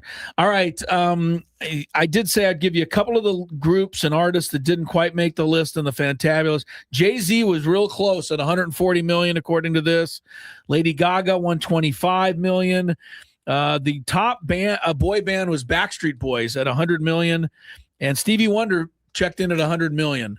So that was according to their list. Again, if you have issues with the list, I don't know what to tell you. It's not your list. It's not my personal list, right? So there we go. All right, let's get to some Daily Gambit stuff. We got some games tonight. And we haven't even talked about all day because we've been so mad at that terrible call. There's a new manager in Major League Baseball we should touch on. Mm-hmm. We'll do it in this segment. Do you like money? I think about money a lot. Do you like money without doing anything? Winning. Do you want to make money while watching sports? I think Washington is immortal luck. Washington! Woohoo! If you answered yes, this is your segment. Just don't blame us when you lose. Nothing is ever your fault. It's your game. Take it. Gwynn and Chris go through the top bets of the day in The Daily Gambit on 97.3 The Fan. Daily Gambit is our daily sports betting segment here on Gwynn and Chris. Please, everybody, gamble responsibly. And all guests that join us on the SDCCU fan hotline, or all guests do join us on the SDCCU fan hotline. If you join us on the SDCCU hotline, you'll be on the SDCCU fan hotline. Got it. It's not Big Bank Banking. It's better. Right. I was not here for the bets yesterday. Yeah, we didn't. We just kind of went over some stuff, Adam and I. So we didn't really make any bets. So it gets right to the action tonight. I will tell you that the Cubs, for the second night in a row, are favored by 1.5 over the Padres. And again, I said it yesterday. I don't get it. The odds makers obviously, put the team favored that they think will get equal betting on both sides. But the Padres have been one of the best teams in baseball. I know the Cubs have been hot, but games are in San Diego. I mean, what are they? I just think it's weird. I guess maybe because Walker Buehler's on the mound tonight. I think, maybe on paper, you look at the pitching matchup and you say the Cubs should have an advantage with their guy Cabrera, who's one of their better, right-handers, but I'm going to keep taking the Padres in the 1.5. I think I've won it like 8 times in a row. Yeah, so I'm just going to keep doing this. I'm going to go with the team with the better record. And they're at home, and I'm getting a 1.5. It's too good to pass up. All right. How about over under 8.5 runs? Now, I said last night when the number was 7.5, I said everybody goes under in April. Well, maybe it's getting late enough in April now where they can score. They had 16 runs last night. It was a very un-Petco Park game. Very un-Petco Park game, yeah. What do you think tonight? 8.5 runs. I'm going to go over. You are? Another un-Petco maybe Park-like game. 6-3. Yeah, I'll go under. I'm going to stay with my strategy of under in April. Here's the team that has a new manager, the Philadelphia Phillies. Rob Thompson. There used to be a ball player, Robbie Thompson. This is a different guy, actually. Rob Thompson is no longer the manager of the Philadelphia Phillies. We've been talking about it for a couple of weeks. Their new owner, or the son of the owner, has no patience at all, and the team's losing. But who's the GM there now in Philadelphia? Dombrowski. Is it still Dombrowski? He's the guy who makes the calls. Are you okay? I think he's the one that should be fired, because to me the Phillies have just. Yeah, I agree. I know, but the Phillies have just all gotten old at once, and none of their guys are as good as they used to be. And I think he hung on to guys a year too long, rather than getting rid of them a year too early. I don't disagree. I guess you could kind of sort of say that the Padres are headed towards that, but. Yeah, I mean, we're a few years away, I think, before Manny and guys like that. Well, Fernando's still young. Jackson's still young. Yeah, so. I don't think we're there. I mean, I'm looking at guys like Trey Turner and Bryce Harper, and Schwarb, I love him so much. I won't put him in that category. He's hitting 190. What about Brandon Marsh and his great hair? The thing with Brandon Marsh is somebody somewhere tells him that looks okay. I don't know who that person is. First order of business for the new manager, Don Mattingly. You are not allowed to wet your hair. You know, Dan Mattingly played a long time with the Yankees where they had the no facial hair rule. He might want to re-up that. Yeah, Don Mattingly takes over in Philadelphia. And how do you feel if you're Don Mattingly? Because the reports are that they offered the job to Alex Cora. He said no.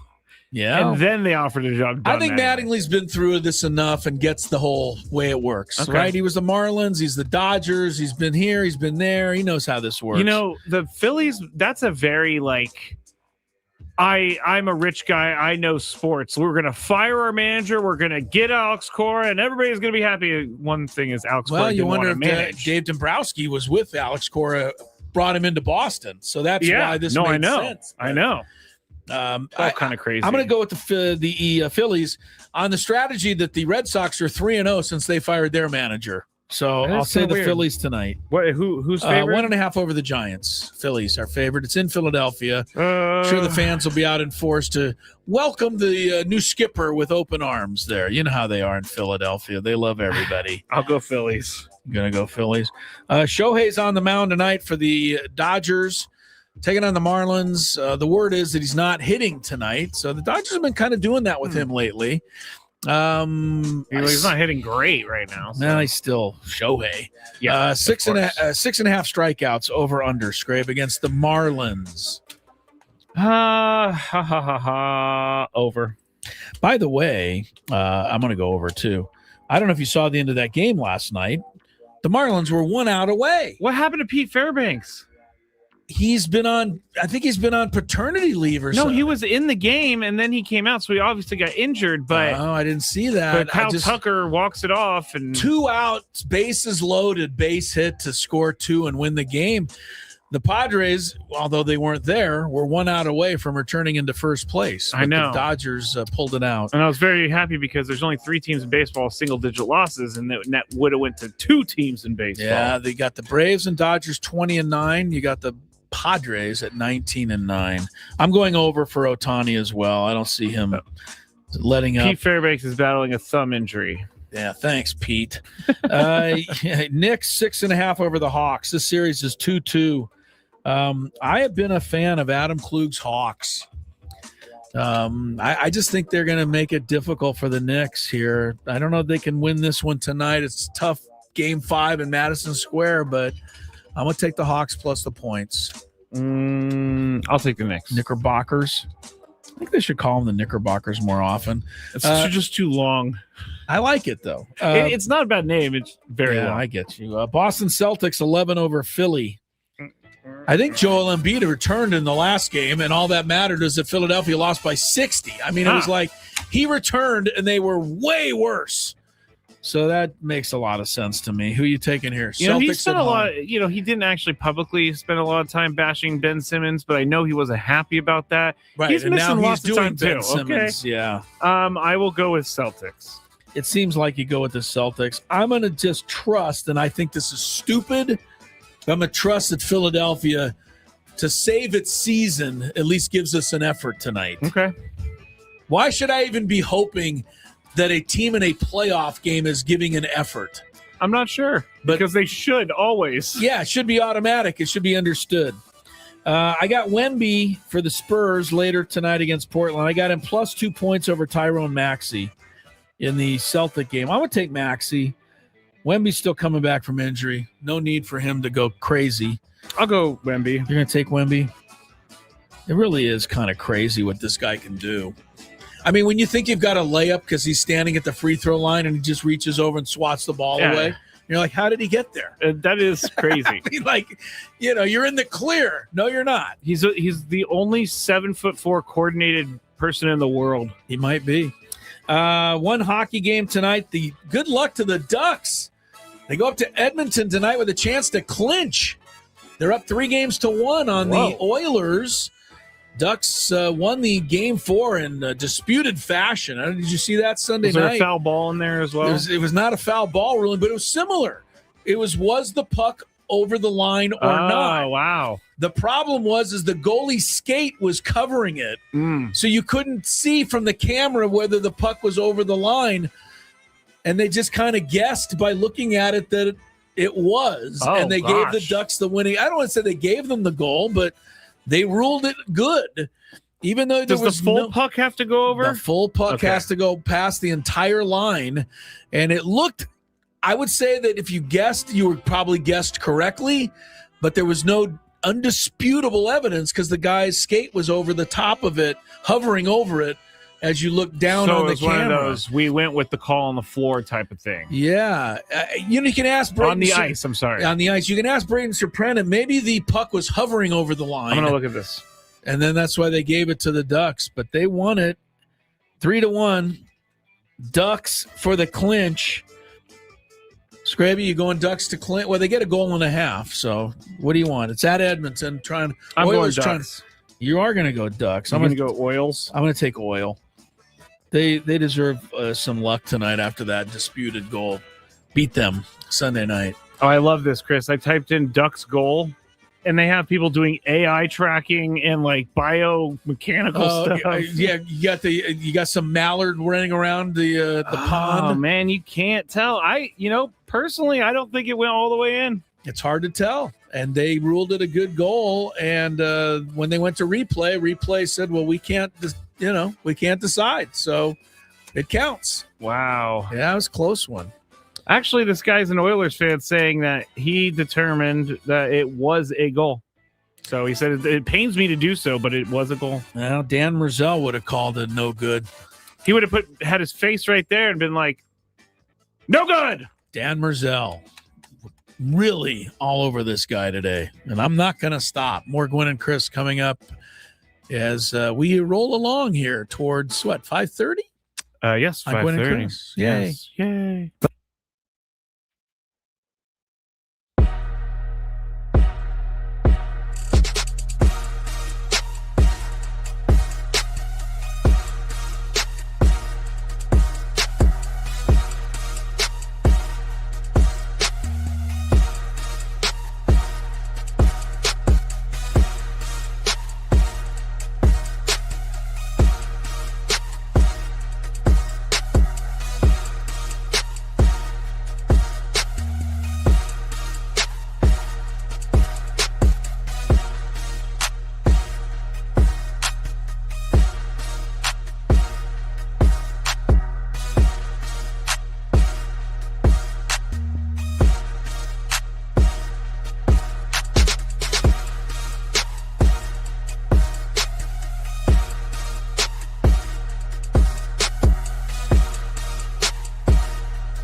Getting ready for Padres Cubs, game 2 of the series.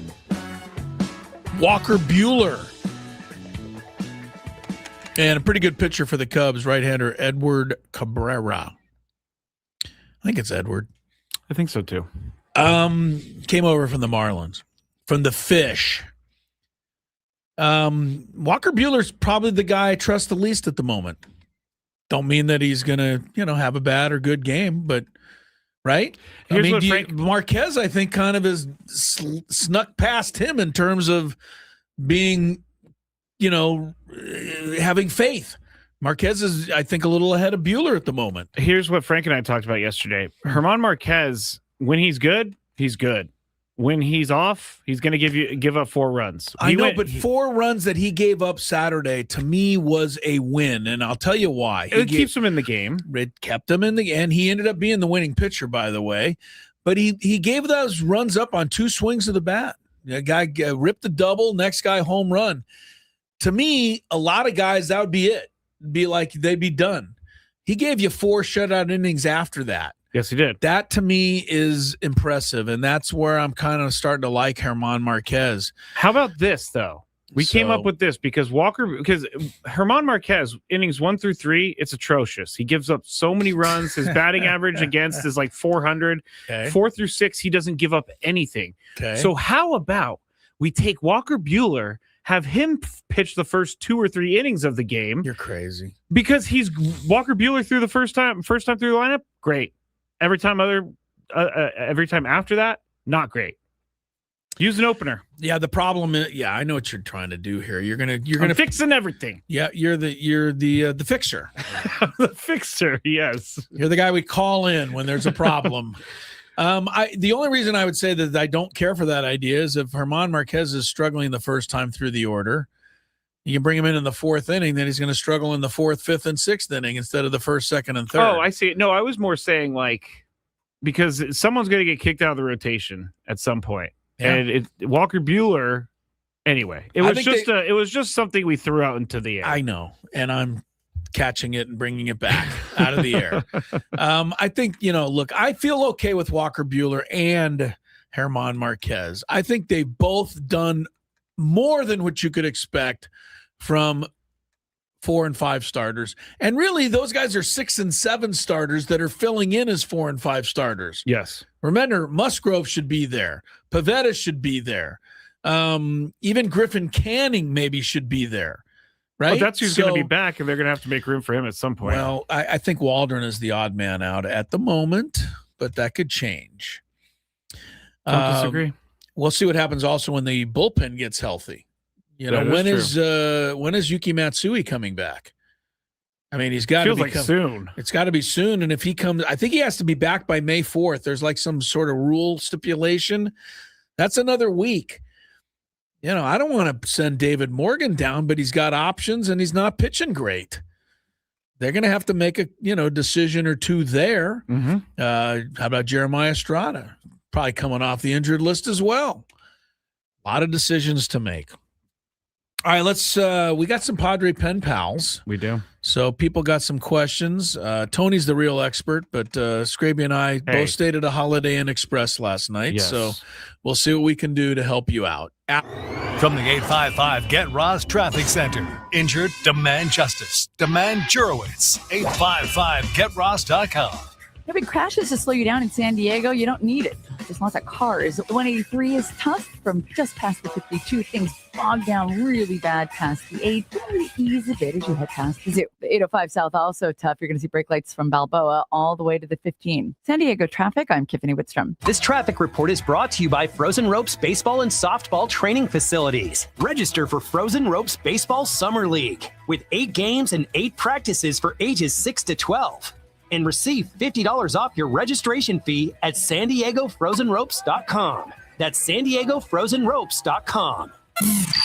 It's time to ask the experts, Padres fans. I was hoping maybe you can bring a little insight into it. Write us, tweet us, Facebook us, send a carrier pigeon for Chris. He thinks they're cute. Aww. Padres Pen Pals begins. Hurt the pelota big time. Now, on 97.3 The Fan. If you love Mediterranean food, try Spiro's for authentic Mediterranean cuisine in Coronado or La Jolla. For dining or takeout options, visit spiroscuisine.com. We have one that was brought to my attention this morning from MLB.com.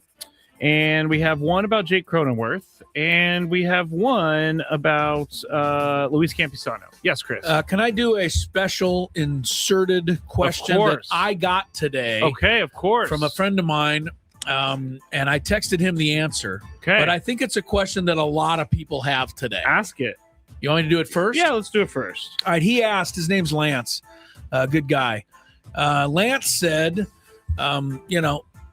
explain to me why you ever bring the closer in a non-save situation. He went on to say, it always seems like those guys don't do as well in a non-save situation. Gotta say, I thought about this last night. All right, so I thought of it too, and I also agree, Lance, and anyone else who's thinking the same thing.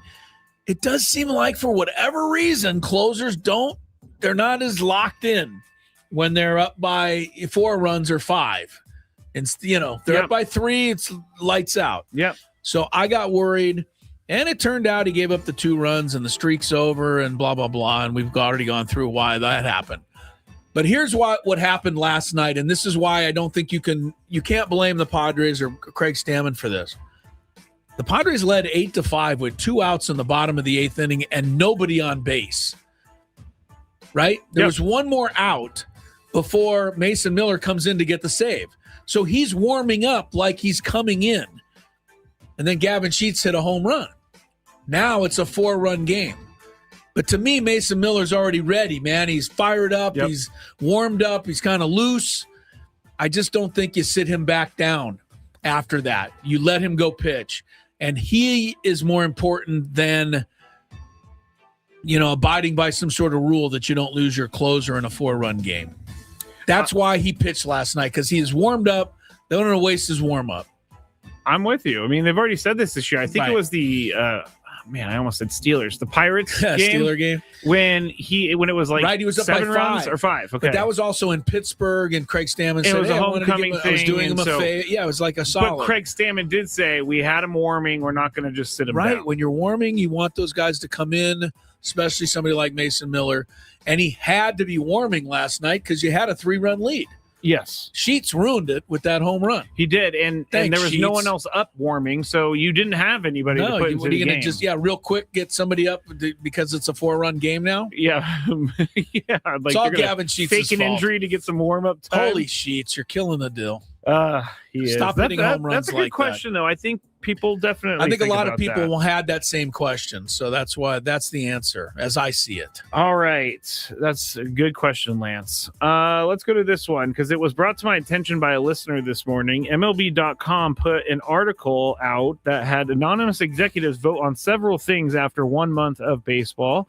When it came to picking each division winner, this was said about the NL West, which, by the way, all 17 votes went to the Dodgers.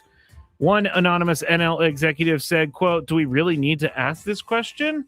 Another AL anonymous executive said, quote, if you can find something new to say about them, you're better at this than I am. So my question is, do you feel better, worse, or unchanged about the Padres' chances to win the division? Oh, okay. So as of April 28th. Yeah. Do we feel better than we did on March 28th? Yes, because I think on March 28th, we had dreams of the division, but we kind of knew that the Dodgers were probably going to take it, but team's playing way better. I would say I feel better. This team is winning without some of their main guys doing their stuff. So once those main guys get it going, you think that they're going to keep winning. I feel a lot better about the division. I don't think it's, do we really need to ask this question level of gap between the Dodgers and the Padres. I feel better. Chris? I'm just going to answer it by saying that, was it last year that the Dodgers won the division by 3 games? Yes. Okay. So, it's kind of arrogant for that, to say, do we really need to ask this? Yeah. It could have flipped last year on an injury somewhere. It does seem unlikely, right? I mean, it's fair to say that the Dodgers are the Dodgers, but goodness gracious, they're not going to win the division like every year for the rest of time. So, Yeah, based on what I've seen the Padres and how they've started out, I feel much better than I did a month ago. All right. I would say I went from like a 3 to about a 5 in terms of my chances. I think it's fair, and if they keep winning and see what happens with the Dodgers. I mean, the Dodgers aren't perfect, okay? They've lost some games. They don't have Edwin Diaz. Things are not perfect for them right now. Okay, here's the Jake Cronenworth one, and this person DM'd me and was very hesitant to say anything bad about Jake. But they went ahead and did it anyway. Yes, they said, I love Jake Cronenworth as much as the next guy, but I don't see a spot for him in the lineup right now. He's an automatic out, and with Toddy playing second, I think they can withstand some time. Do they have, this is for you, Chris, do they have anyone else that could take his spot? It's just so bad right now. All right. Well, there's a few things they could do. I mean, let's just say they committed to this moment, say, we've had it with Jake Cronenworth. You know, you got Sungwon Song, plays some middle infield. Yep. You can bring him up for the minors. You can put Fernando there. Mm-hmm. But that, God, I can't. I still am sorry. I struggle with Castellanos in right field. I don't know about the rest of you. Castellanos defensively is not my favorite option. No. You could also put Ty France at second, although they've said they don't really like him there. They'd rather him be at first. Yeah, which is weird. But having said all that, they're not going to do anything, nor should they do anything. Jake Cronenworth is a legit member of the Padre Ball Club and has been for 4 or 5 years. There is no way in hell, nor should there be, that in the first month of a season, you're saying, we're kind of calling it with Jay Cronenworth. It's not good right now, right? I mean, he's got a home run. He hit it on April 8th in Pittsburgh. He's got 1 RBI since then. 1 RBI since April 8th. He's not hitting at all.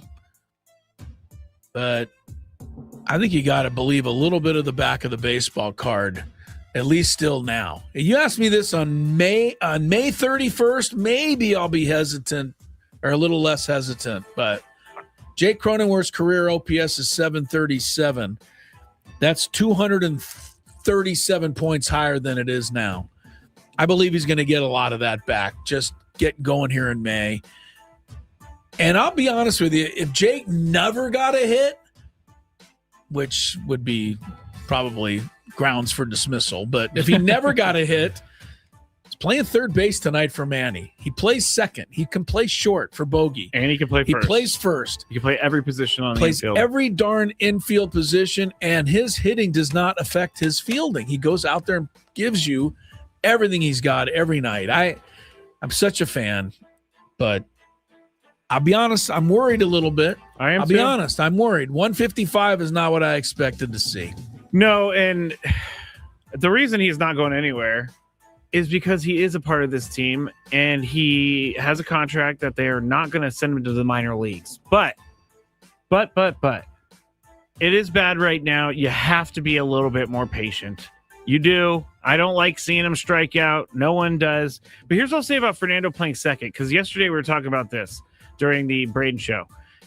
Fernando I feel like his defensive ability is being wasted at second. He has too strong of an arm, and he has too much speed. At second base, he doesn't really need the speed that he has and the arm that he has.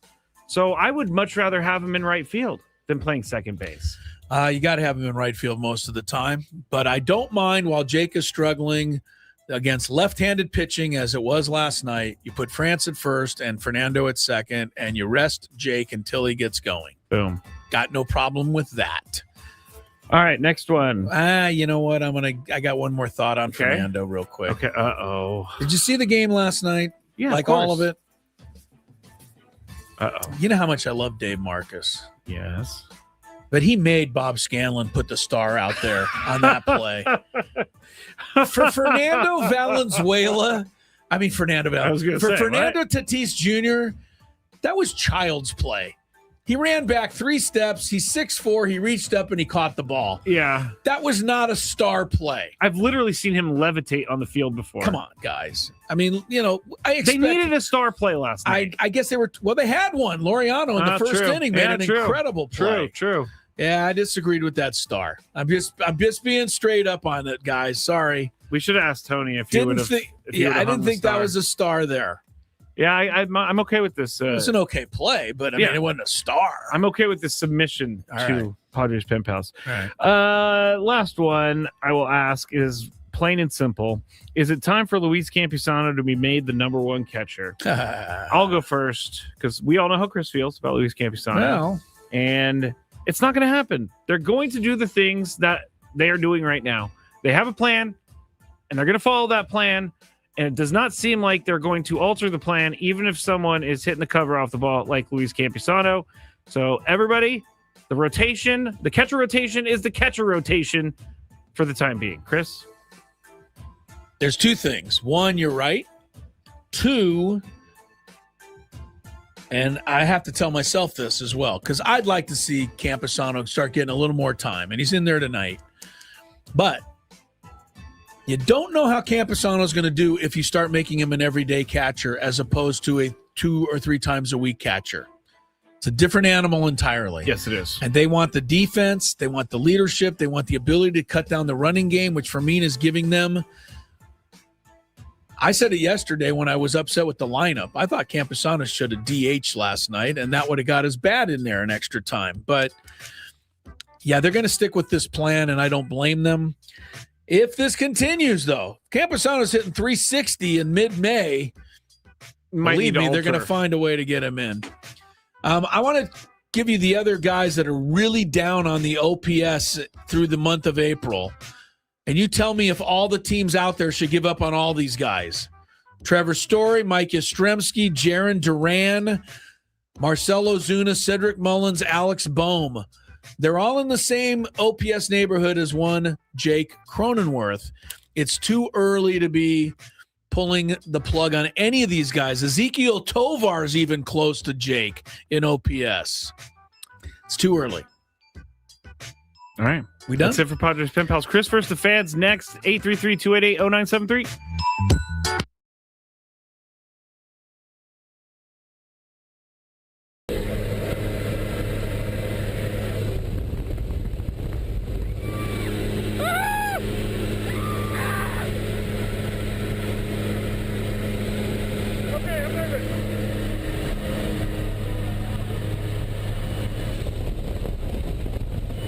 Stay low. Hands on the heart.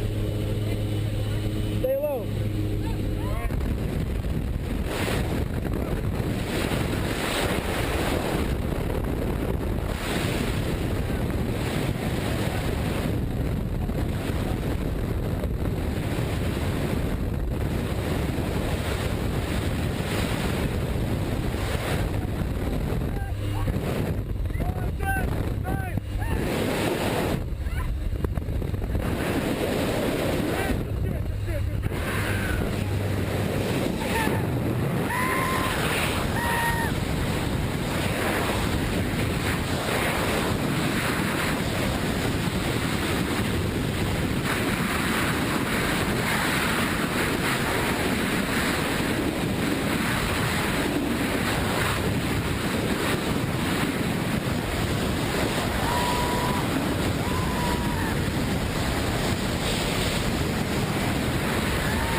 Oh, you idiot.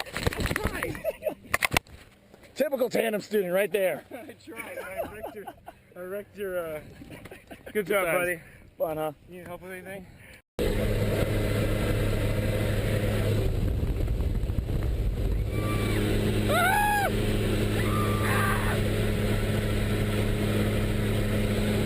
Okay, I'm nervous.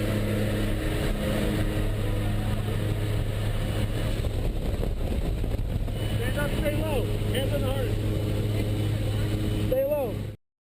There's one guy in Major League Baseball, that's where you start hour number 3, that has at least one hit in every single game that he's played this year, and he's played in 20 of them. And I wouldn't have got this if I had 150 guesses, Scraby. Ildemaro Vargas of the Diamondbacks. I could have told you that. You could have told me. I could have. He's on my fantasy team. That's why. There you go. You picked him up. He actually has a 23-game hitting streak going back to last season. But he's gone 20 for 20 this year. He's hitting .367. This is a career .256 hitter. So please explain. I'll wait. You know what I mean? Like, how is this guy hitting 120 points higher? His OPS is 1,100. His career OPS is 674. It's only 1 month. He'll come back to earth. I know, but it's funny with Jake Cronenworth. We say it's only 1 month, and we're like, ah. But I think we've seen this before. When is Jake going to get it going? I think Jake is a victim of his own success. I think once you start with a team and you have a good season like you did in the COVID year, you're expected to be like that for the rest of your career. Well, that is not fair to Jake Cronenworth any longer. I agree. Because if you look at Jake Cronenworth and some of his recent seasons, he's been really nowhere close to what he did that 2020 season. No, but he's been solid. He drives in 2 seasons. He had over 70 RBIs. Look, he's had over 15 home runs in 2 seasons. Look, I'm a Jake guy, but the bottom line, well, look, his career averages are 16 home runs, 75 RBIs, 244. He's 100 points below the average, but it's the 1 home run, 3 RBI thing that is That's like the problem. Not contributing a whole lot. Yeah. Go, Jake, go. Go, Jake, Please, go. Jake, go. I don't have to keep sticking up for this. All right. The Ildemaro Vargas statistic aside, we have arrived at the trivia portion of our program. A little Chris versus the fans. And, Adam's like taking shots at you yesterday, by the way. What? Why? He's reading a couple of your questions. Like, this is a Scraby question. I'm like, wow, Adam. That's there are so many people that throw stones at glass houses. Throw shade. I don't even know if I just used that correctly, but I didn't see Adam enter any questions into that thing. Yeah, Adam, you could have entered some questions. Man, just take it shot. You know what? I do a solid for the station, and I get shots taken at me everywhere. Here's some other guys that have really low OPSs. I'm feeling better about Jake all of a sudden. His company isn't that bad. Vinny Pasquantino has 3 home runs. That's Bo Bichette. Got 1 home run. He's got a 570 OPS. This is Bo Bichette. He's won batting titles. Matt Chapman only has 1 home run on the year. How about Rafael Devers? 563 OPS. He's like a superstar almost. In that article I was talking about, he was rated as the most disappointing player of all of the first month of the season, by rival or anonymous execs. Hasn't been good for Devers. 2 home runs so far. Maybe he should go back to playing third base where he belongs. I don't think he belongs there either. In his mind. I don't think he belongs there in his either. mind. All right, let's do Chris versus the fans. If you had one shot, one opportunity to take down the human almanac himself, howdy do. Now is your time. Listen to me, this guy is dangerous. Now is your opportunity to win a prize. Well, I hope you know what you're in for. Chris versus the fans starts now on 97.3 The Fan. All right, we are still playing for the qualification for this month's grand prize, a pair of field level seats to Padres Phillies on Memorial Day. You'll be able to see the great Rob Thompson. Oh, Wait, you're going to get to this. No, you won't see Rob Thompson there. You see Don Mattingly potentially hand out the lineup. He's the new man in Philadelphia. It's the first father-son combo, exec office and manager in history, because his son is part of the Philly front office. Yeah, I did not know that. Yeah, I saw it actually all over the place. You know who loves Donnie baseball? Tony Gwynn Jr. Played for him and just loves him. Yes, he does. I'm looking at a picture right now, the stupid call made by Dan Merzel last night. Another picture. Just the more I look at this, they just, the steam's coming out. Like in the That's what steam sounds like. Well, no, but that's the best I could come up with. All right. Hopefully we can move past this Dan Merzel thing. Not until Stammen brings a photo out to the lineup card tonight. That would be really funny. I would laugh at that if he just got tossed. If he really did that tonight, everyone in the ballpark would have to go, Chris, you called it. But I know it's not going to happen. Hey, according to the chat, Braden, it's a fair ball to him. But that's not what the ruling Major League Baseball gave. So in this instance, please stop quoting Braden, because Major League Baseball said it was a foul ball. I'm a fan of Braden, and you guys all know that. But when you're wrong, you're wrong. Yes. And he's wrong this time. Because baseball told us the rule. And it's not in the rule book that the ball hovers over the line. It's just not in the rule book. But the sphere of the ball, Chris. No. Nothing. All right, the rules. You have to make it through 3 questions. And by the way, I'm not taking shots at Braden, because Lord knows I get stuff wrong all the time. I just said he knows what a big fan it's is. It's a friendly poke. I'm wrong. I admit I'm wrong. He's wrong. I admit he's wrong. It works out that way. That's all. You have to make it through 3 questions. Each question will get more difficult. If you get the question right, you move on. If you get it wrong and Chris gets it right, you're eliminated. But if Chris gets it wrong, then you move on to the next question or you win. If you're a first-time player, let us know before you get into it, and you'll get that first question for free today. Our first contestant is going to be Victor. Hello, hey, Victor. Hello. Welcome to it. Hello. Good to talk to you, sir. Hello, are you there? Can you hear us? Are you doing okay? Yep, here he is. He hears Yes. us. All right, there he is. Yes. All right. You turn down that radio real quick, and we'll get started. Question. You know what I have to say here? What?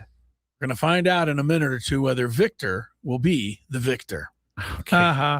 Wait, hold on. We got to get this going. It was just too obvious, Victor. I'm sorry. All right. Victor, what was the controversial call in the top of the 9th inning of last night's Padres game? This is a 0-point question. It was like a foul ball. I think you got that one right. Well, the reason I asked that is because all of my number ones were gone yesterday. Well, so that means that got good answers. That you blew through them. Yeah, I did. All right. Question number 2. Which future Hall of Famer started Game 7 of the 2025 World Series for the Blue Jays? Future Hall of Famer. Max Scherzer. Max Scherzer. Wow. I had to look this up because I had no idea. Well done. I would have said Trey Savage. Yeah, future Hall of Famer Trey Savage. Yeah, I couldn't quite call him I that. will say this, Max Scherzer with a 9 ERA this year just got put on the injured list. Gee, who saw that coming? Yeah. That's a shocker.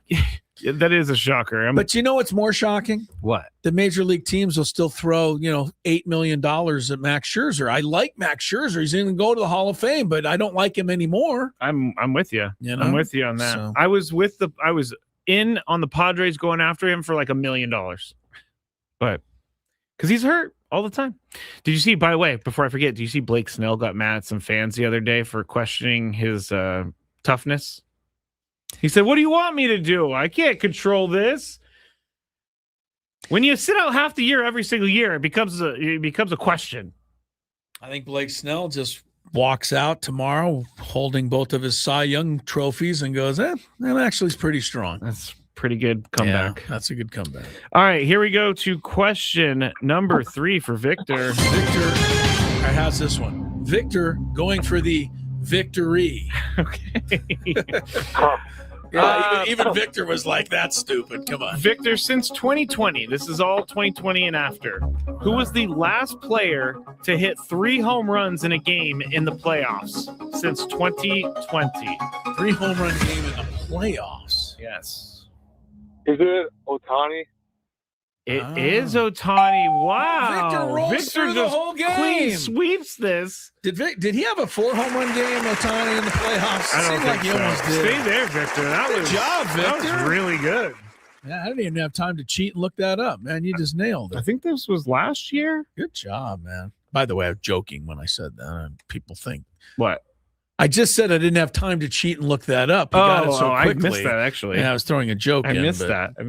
You know, people don't take that as a joke. Yeah. See, I told you. I knew you cheated. Someone said a Rosarena, and that could have been true, but it wasn't the last player. Rosarena had one, I believe, here at Petco Park Yeah. in the old COVID year. All right, good job, Victor, man. Stay on the line, Victor. The only negative for you a little bit is that you have to wait a few minutes to collect your prize and get registered because you won so quickly and easily.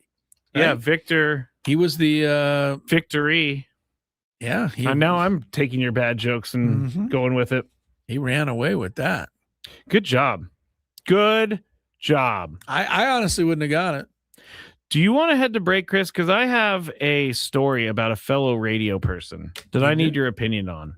And then whatever else you want to talk about. We can do it. Let's take a break and check some traffic. And we got a lot to go. We got a big 5 with Tony's involvement at the bottom of this hour. And ahead in the 5 o'clock hour, it's going to be a difficult discussion.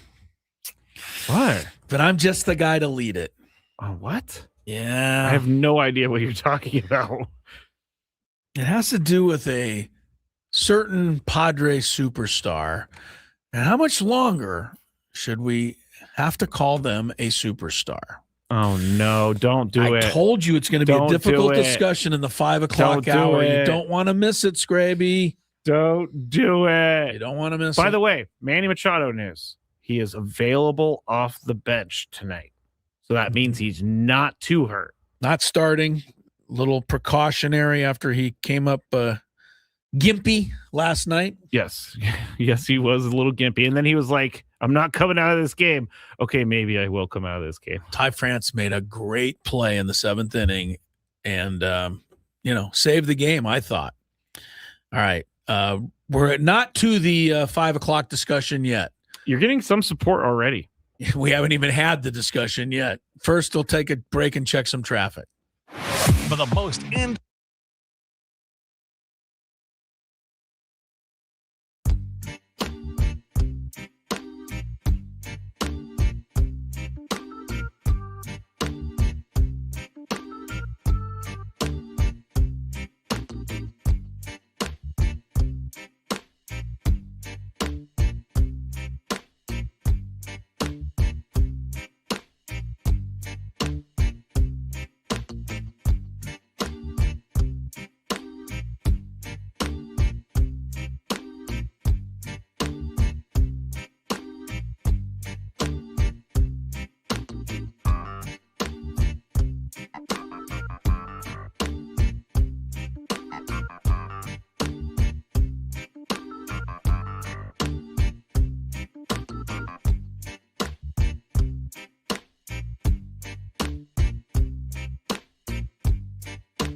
Jr. down at Petco Park. He'll join us shortly on the Big Five. He'll be back with us.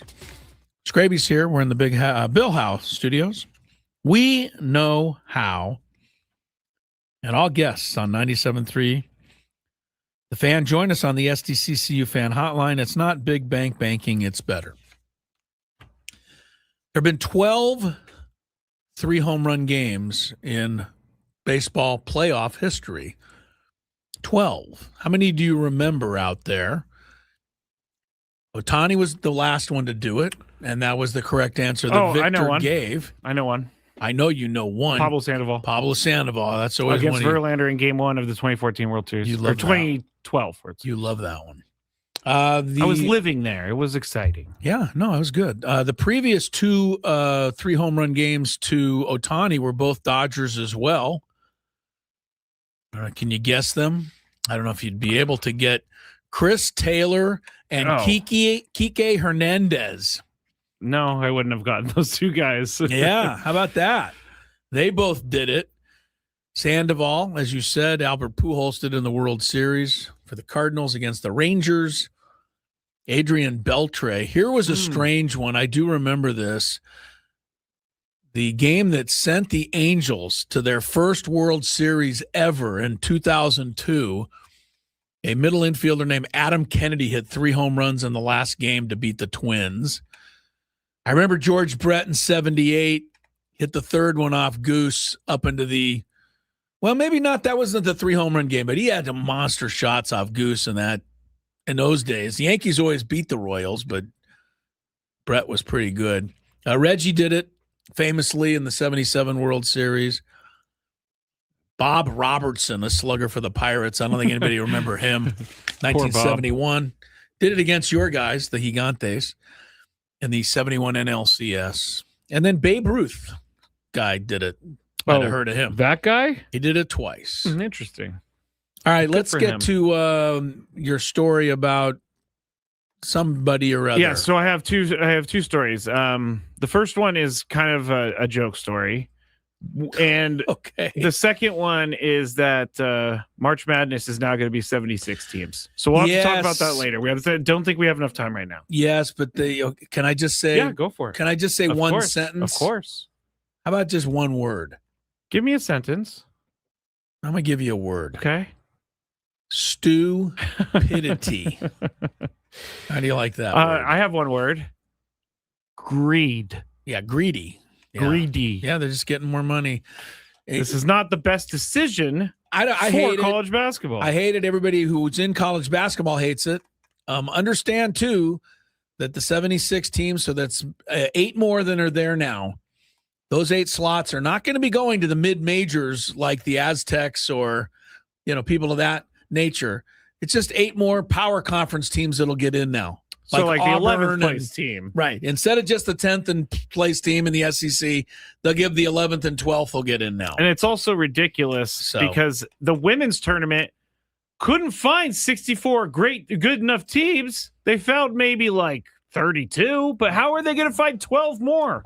Well, again, you've got the automatic bids, so that's the same for the women, but you're just going to have more SEC and Big Ten teams. This rule is being put in by the power conferences so they make more money. Go ahead. You said not to talk about it. We'll go later. I know. Then we ended up talking about it. I know we did. Last thing on this before we revisit is that it's men's and women's, and it is happening. And it's starting next season. So get ready to have more picks in your bracket next year. Ugh. All right. So to the other story, we've actually talked to this guy way long time ago, Andrew Filipponi. He is a Odyssey Pittsburgh radio host. All right. He did something where he had to pierce his nipples if the Bengals won with Joe Flacco as quarterback or something like that. Don't get any ideas. No, there's no way.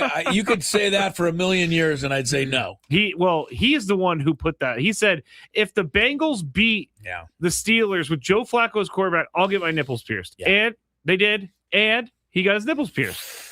Now, like, is that weird that I'm in pain right now? I don't understand how any of you people do that. Go ahead. Yeah, it hurts right now. Move on. I need ice. So this next one he had another little stunt that he pulled yesterday. Okay, tried this again. Okay. So what he did was he put 250 days ago or something. This is coinciding with the NFL draft. He said, if the Steelers draft Drew Aller in 250 days, I will quit my job. Drew Aller, the quarterback at Penn State. Yes, which the Steelers did draft Drew Aller. So he had to quit? Now, it wasn't exactly, he put himself into a place where he said in 250 days. It actually happened on the 251st day. Oh. But guess what he did? Is he using is he going with the day thing to get out of this? No. He tweeted out before his show yesterday. I tweeted that I would quit my job if Drew Aller was drafted by the Steelers. So I'm quitting my job. And like, what about the people that are like running the station? Are they just allowing he had him co-hosts to leave? and stuff. So the co-host took over, and he was not on the show. Oh, just one day he quit. For 1 hour. 1 hour. But Okay, it got well, people really, attention. it got people talking. Yeah. And so the question within the industry, got you talking. the question within the industry was this a bad thing to do? Some programmers say it's an interesting thing to do, but it's not a bad thing to do. One guy said that he let down his fan base and his listeners because they wanted to hear draft talk and he wasn't there for the first hour of the show. My personal opinion on this, I think this is a great stunt. Maybe not an hour, maybe a segment, but I'm okay with this. Yes, Chris. You see me? I'm standing here Yes. on my lawn. Yeah. Oh no. Get the hell off. What? I'm tired of people pulling stupid ass stunts But he just so tweeted that it. they can get people to maybe tune into their station. Stuff like, who the hell would do something like making somebody drink eat 10 Thai food? Yeah, who would do Stupid that? stuff like that. Who would do? Yeah, I hate it. Who would have someone in, or guy John in with his hot salsa Yeah. and have two guys try it on the air? Stupid stuff. Hate it. Yeah, I hate people who even think of stuff like that. Who knew that Thai 10 would be our most watched segment in YouTube history? Ever. Yeah. No, I mean, that's my first thought, though, is I'm not really a fan of these kinds of stunts. But, since I've done it a few times, what am I going to do? Rail against somebody else? It's an okay idea. You threaten to take yourself off the air. Maybe some people He tune in. didn't threaten. He did. And, Yes, he and, did, but- And so people around town were like, "Oh, did you see? Yeah, he I see actually what you- quit." I see what happened. Yeah. So okay. I think it's a good thing, and he's known for doing this stuff. But he's the guy who tweets and actually pays it off. There's a guy on Twitter who said if the Dodgers lose to the Padres in the 2022 NLDS, they'll get Manny Machado tattooed on their butt. Never happened. How do you know? You see in the butt? No, he said he's not doing it. No. So, and this guy is a massive troll of the Padres. So at least Andrew Filippone is trying to live up to some of his bets. You know how hard it is. Gonzo says we need to make a bet for you to pierce your belly button. Yeah. Gonzo, that will never, ever. And I'll tell you, here's another reason that would never, ever, ever, never happen. Because my buddy Jeff on the famous Jeff and Jer show, okay, way back when here in town, people know that show. Yeah, he agreed to get his belly button pierced one day. Back in the belly button or the piercing craze. Yes, thought it'd be a good radio thing to do. Okay, and it got infected, and you gotta take care of it. Well, whatever. I'm not even gonna try it. Forget it. Wait, not doing it. So he got his belly button pierced. He did, but it didn't last long. They had to rescue it and get it out of there before he, went into septic shock or whatever it was. I stretched my ears when I was 18. And yeah, I've never understood that one. I've had a ripped earlobe before. Never understood that one. That one hurt. Scrape. Maybe you can help. Well, you're going to just tell me the answers because you were too drunk. But no. I see people out there. Look, I'm old. I'm beyond these piercing and all of the tattoos even. I don't begrudge, though, that you all like it and want to do it. I get it. I've kind of come around to it. If you want to stick, self-mutilate your body, I'm not going to stop you. But I will say the stretching of the earlobe and putting like a button or something in there, I don't get that. You would have hated me then. I don't get it. And in my humble opinion, it really doesn't look very good.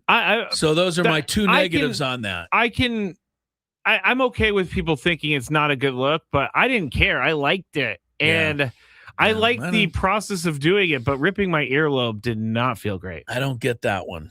I'm going to let you mutilate as much as you want, but that I can't get behind that. I know somebody's listening right now with a stretched earlobe and they're like, don't listen to Chris because know that I did it too. And my nieces, they love putting earrings in my ears, Chris. Earrings, like they I love said, it. I've gotten to the point where you can doll up with as many earrings as you must, but the stretching of the earlobe, don't get it.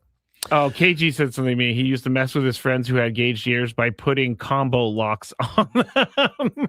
That is messed up. While they were asleep or something? I don't know, but that's messed up. Hurt, man.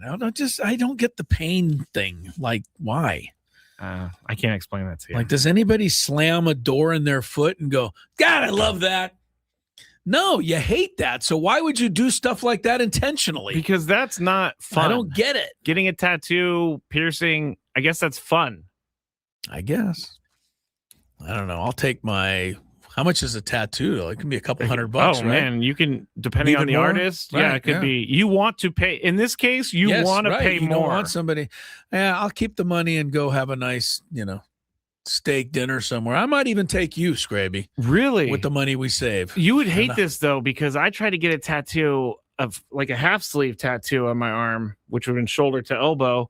And I paid a deposit, but the guy was not in the right mind when he was about to give the tattoo. So I just left. I was not about to sit there for a guy who was under the influence giving me a tattoo. Not happening. And I asked him for the deposit back. He said, I can't. I said, fine, I'm out of here. Really? You just took the loss and got out of there. I didn't want a drunk guy doing a tattoo. Don't really get the sleeve thing either. I'm going to tell you what I get on a tattoo. I get something that there's a reason you got it. Like there's it's either signifies something or there's some reason that you can explain to me as to why you got this tattoo. I got to mine. Just blob some ink on your arm. That I don't get. No, I got mine to make my parents angry. Yeah, and it worked. Not a good enough reason, but it worked. Not a good enough reason. More Gwynn and Chris coming up. We'll get back to some sports here after we go. Big five-in with no ink involved when we return.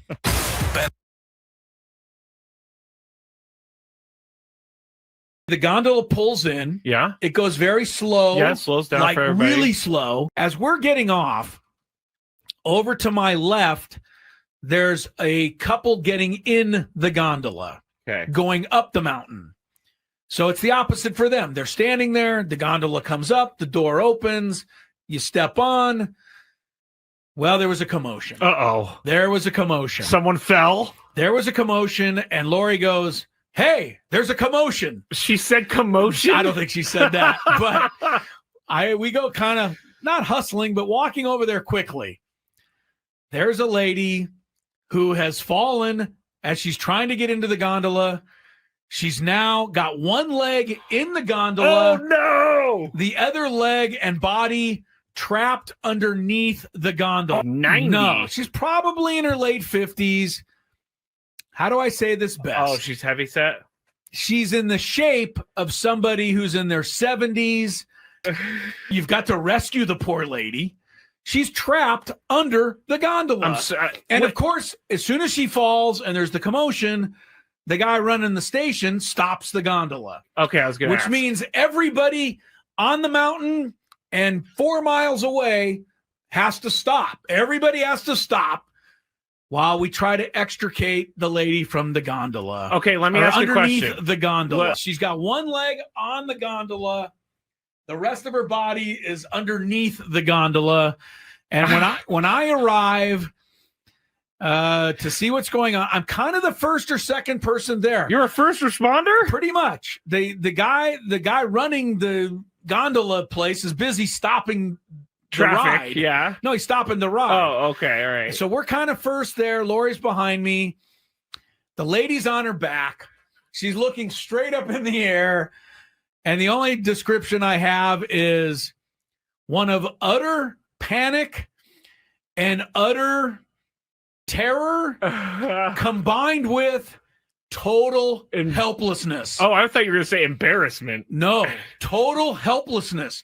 She's not only trapped, but she's not even remotely doing anything to help herself. She's kind of in a panic, and you think something terrible is going to happen, or she does. Okay. I go over there. First thing, breathe. That's what you said? I told the lady to breathe. That's good. I said, you're going to be okay. That's good. Just breathe. That's good. Try to relax. No, that was the perfect thing you could have said. As I'm stupidly pulling this 250-pound gondola, trying to pull it off of her. Yeah, okay, well, you're getting the gondola is way heavier than 250 pounds. Yeah, right, 1,000-pound gondola. So you're trying to, like, move the gondola. Just move it a little to... Is her leg, like... How is she attached to this gondola? Well, I told you, her one leg's actually on the gondola in the doorway. Okay. Then the rest of her body's underneath. What is stuck with her in the gondola is her belly, not her leg. Oh, no. That's right, okay? No. So I'm pulling. By the time finally a couple more people pull and we are able to get enough airway to get her to scramble out of there, and then she immediately stepped on the gondola to go take her ride up the mountain.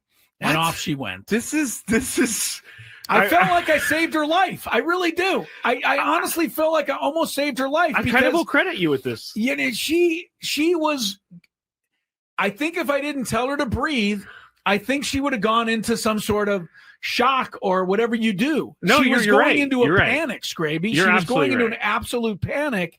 And, you know, I had to, calming her down, I think, was the number one thing. She wasn't in any real danger, but she wasn't feeling great because she was trapped under the gondola.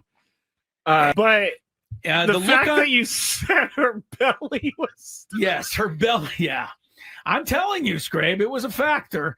And there was, you know, there's a couple of people pulling on an arm trying to drag her out. I'm crying. I know. There's people on the other side with her arm. They're trying to drag her. I'm like lifting the gondola so she can get a little room to get out of there. You're like, hey, I'm going to take the gondola. It's lighter. All right. I didn't say that. You did. But it was quite the scene. I am happy that she's okay, obviously. She's fine. If she this got was right on the gondola. If this was a worse story, I would not be laughing. But she's fine. You did probably help her a lot more than you think you did. I think so. Because she was able to calm down just a tad.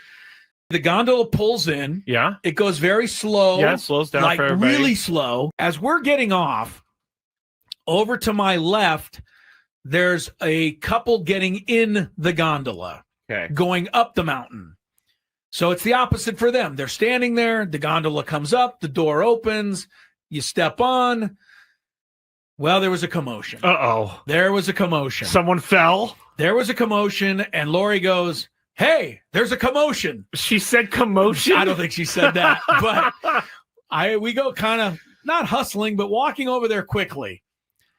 There's a lady who has fallen as she's trying. People, not all of you. Crisello, Scraby, Tony's coming in here for the Big Five shortly from Petco Park. Gwynn and Chris ahead of Padres Cubs tonight. Bueller and Cabrera, the principals. Tony liked that last week when I said they were the principals.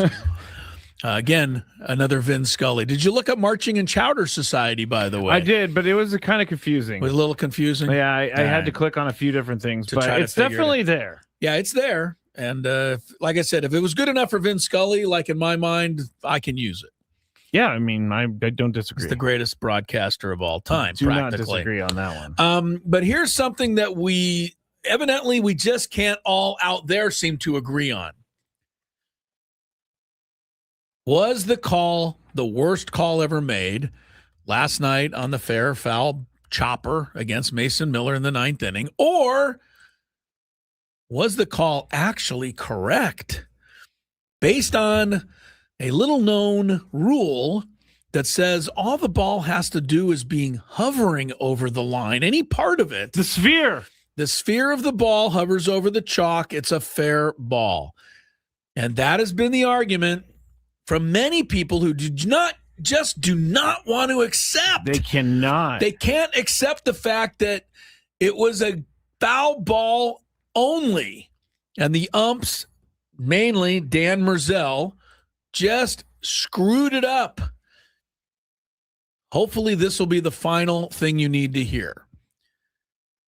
If you're still arguing against the obvious fact that it was a terrible call. Straight out of the umpire's manual. Scraby's reading it. Page 94 of 146. Reading it out of the manual. I'm sorry, page 56. If the ball is in contact with the ground, there's no such thing as hovering over a line. Here it is. It has to be actually touching the line. It's in the manual. When in contact with the ground, a ball must be in contact with fair territory and not merely over fair territory in order to be adjudged to be fair. Okay, so there you go. Enough. There's not even an argument to that. That is cut and dry. They got the call wrong. And if that's not enough for all of you who still want to try to claim that somehow it was the right call, Major League Baseball today came out and said they got the call wrong. Period. Let me go back to that Ben Verlander tweet.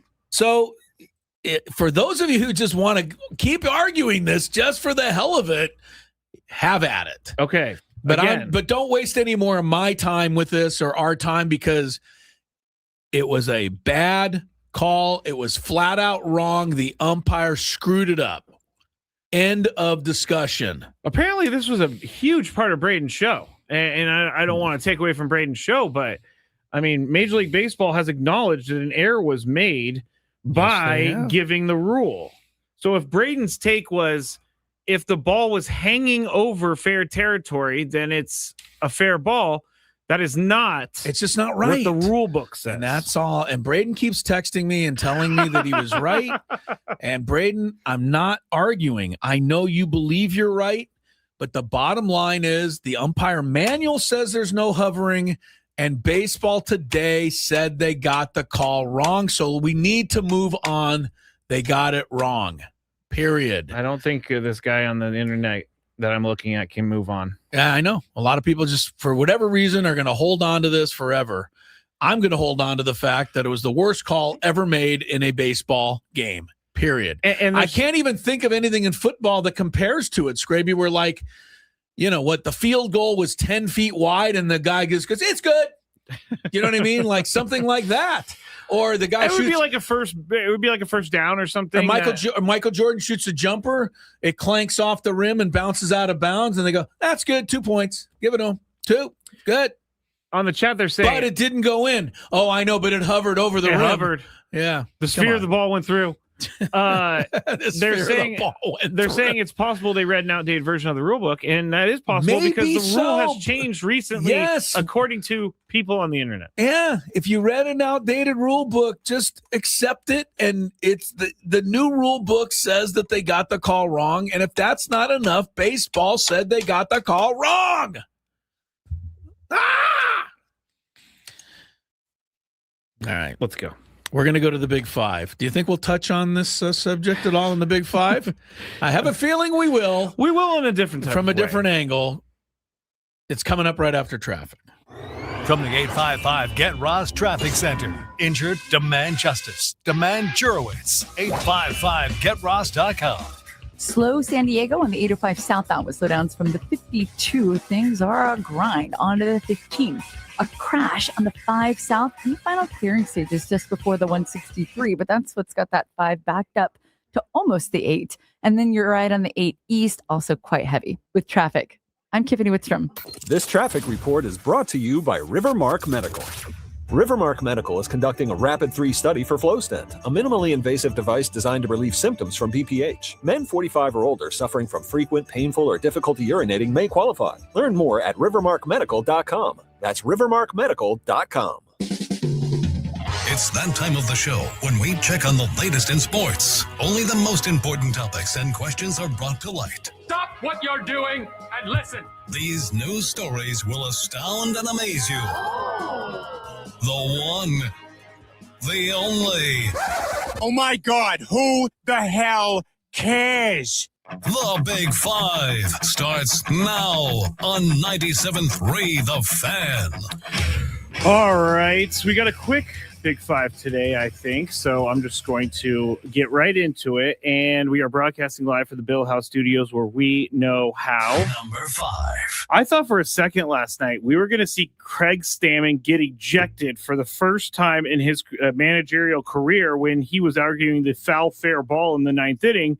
So let's have some fun and put on our prediction hats. Tony, what kind of argument causes Craig Stammen to be ejected for the first time?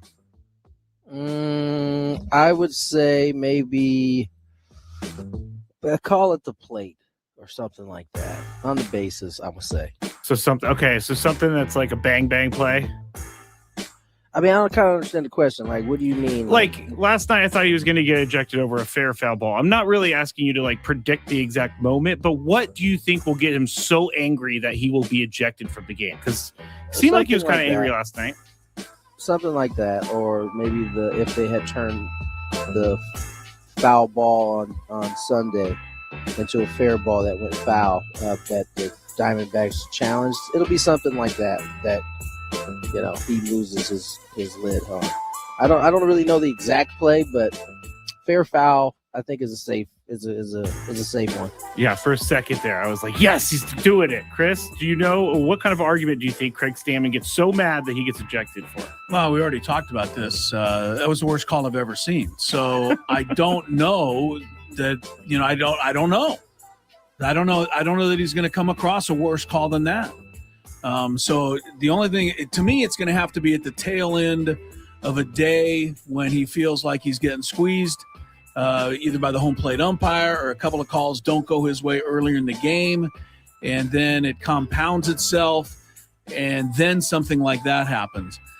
To me, the only way that he didn't get kicked out last night is because he was leading the game when it happened 9-5.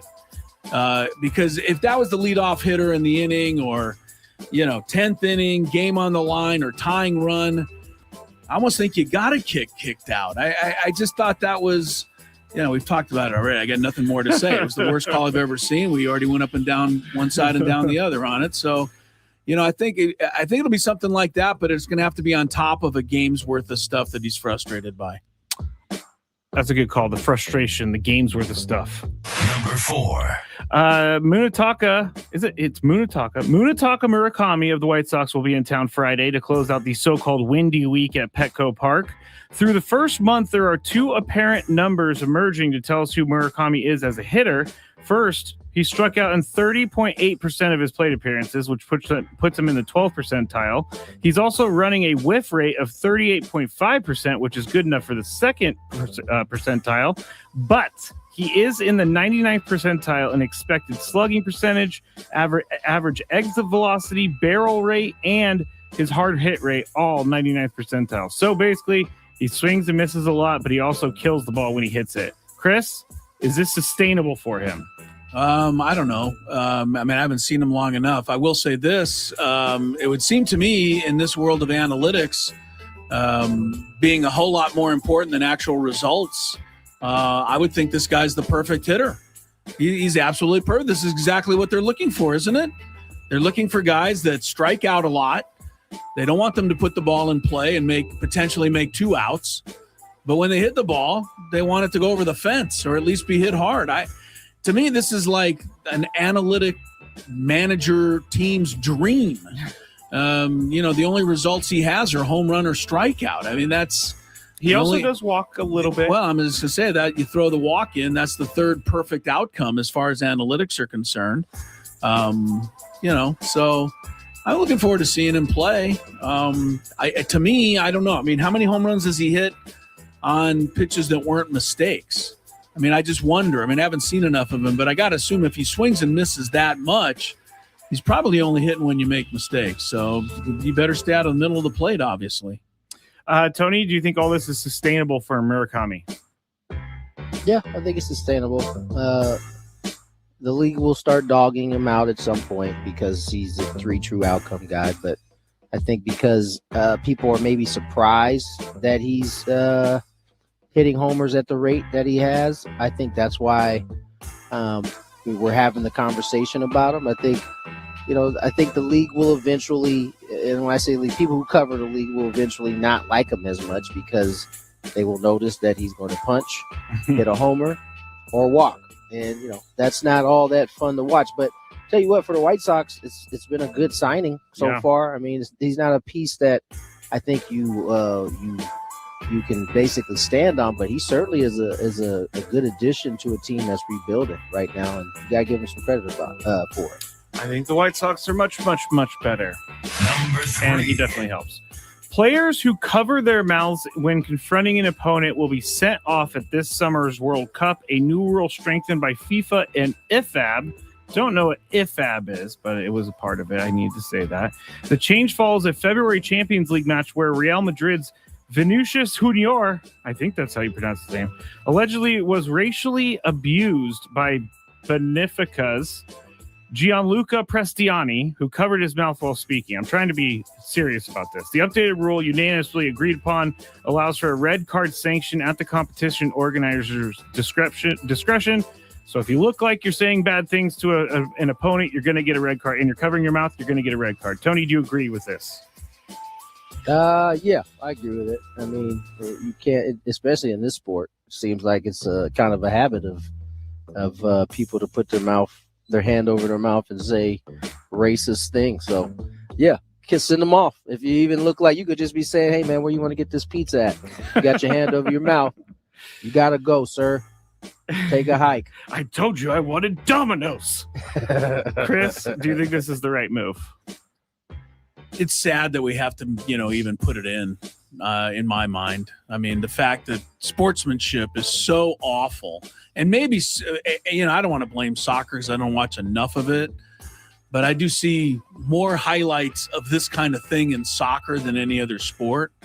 And, I think it's too bad that these guys can't just play and respect, who they're playing against without this kind of stuff going on. I am a little concerned, though, at a trigger-happy official looking across the field and see a guy who's wiping his mustache off and kicks him out of the game because he thinks he was saying something under his breath because his hand's over his mouth. That'll probably be the excuse that somebody uses when they're shown a red card. The thing with the red card, though, I mean, it almost decides a game. And the next game, right? I think you're also out another game. I mean, if you get a red card, your team's probably going to lose that match. Maybe you have to serious punishment. It's a serious punishment. You're going to have to be very careful not to do it. But I think ultimately, I'm just mad that we have to even worry about this stuff. That players and teams and I mean, I don't know. It's gotten this way though. Yeah, I mean, I don't know really if it happens in other sports. There's so much, but I see it in soccer mostly, and I see that's it because we're pointing it sports, out too. more in soccer. I see it in other sports too. I mean, Jaden McDaniel made that layup the other night precisely because he wanted to draw Jokic into a fight, and he was successful.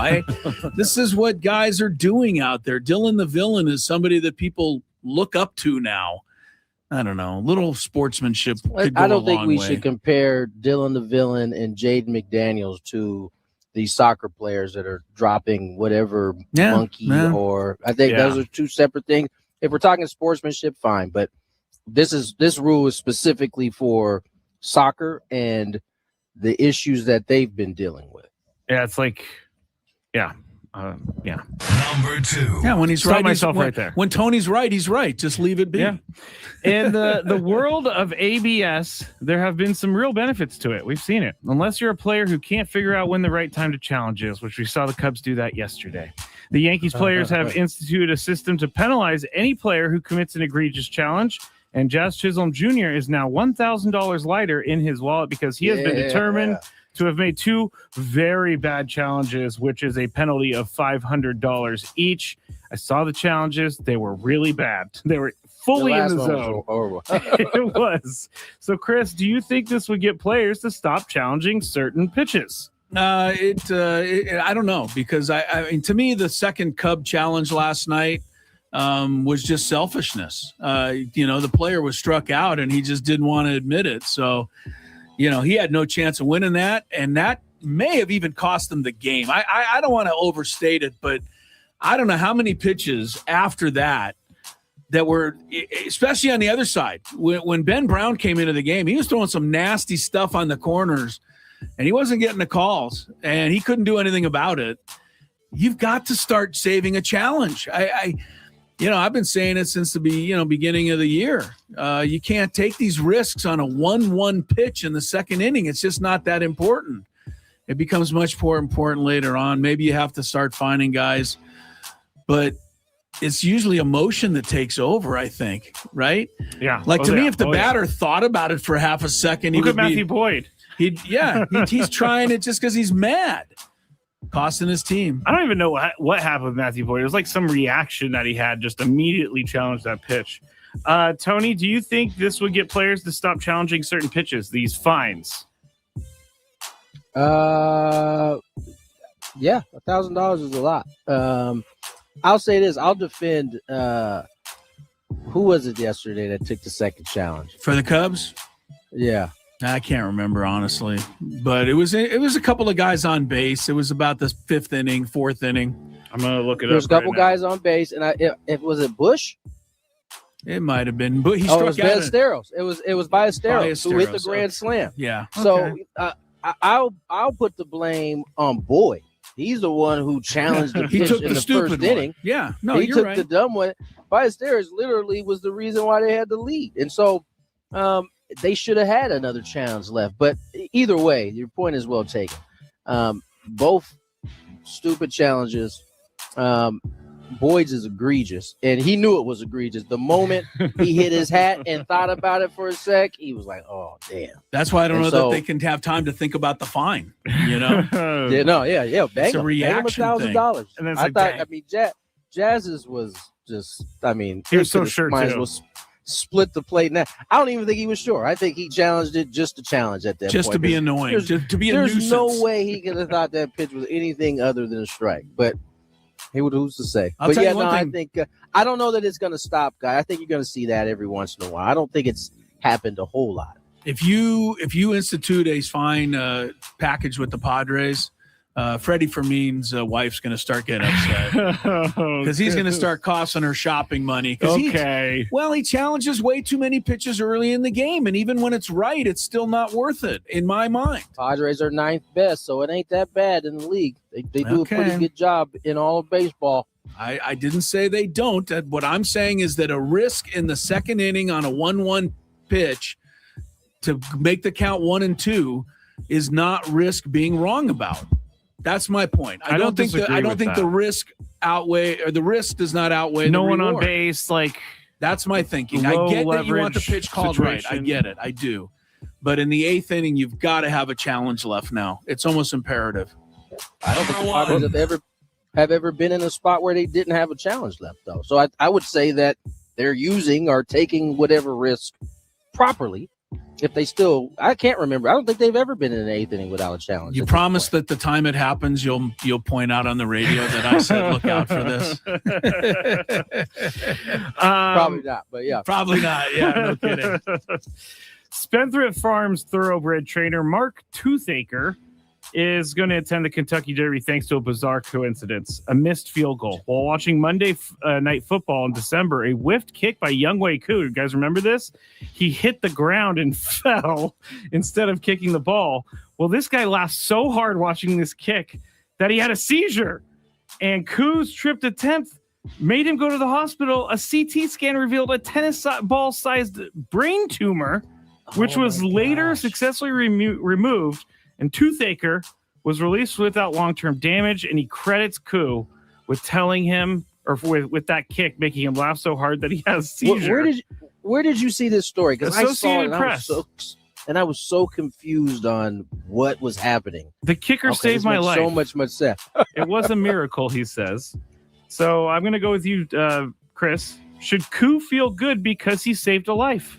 What a question. Because he's really embarrassed about this. It was one of the most embarrassing moments in NFL history. It's a great moment. What a It's a great outcome for Younghoe Koo. Let's just put I'm it walking that way. around being like, I saved a life with that kick. Tony, should he feel better because he saved a life?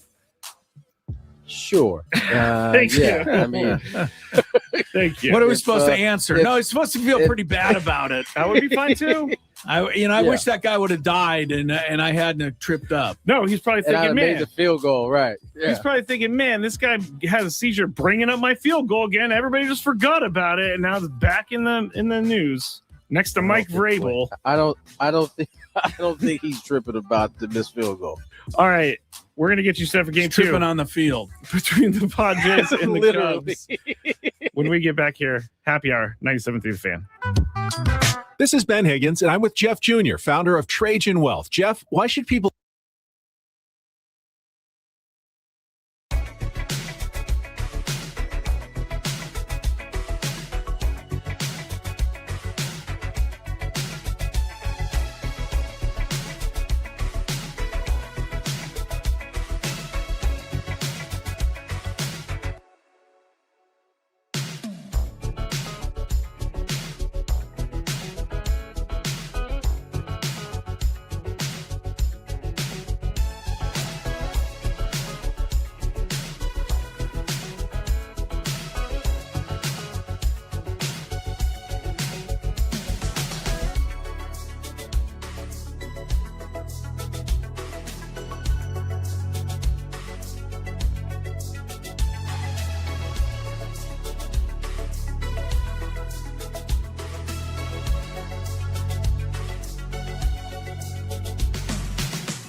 It was with his calf. Felt like it was cramping on him last night.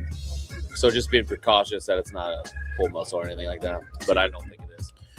I'll be honest with you. If I had to sit out every day, I walked over to the swimming pool in the morning for my laps and felt like my calf cramped up a little bit. Yeah. Probably never swim. Just like always, my calf is always cramped in some form. You know what I mean? That's not a. That's why I don't run, because I just cramp up all the time. I agree. Yeah, I stopped the running as well for that. Manny Machado will be not in the starting lineup tonight. You heard Craig Stammen there.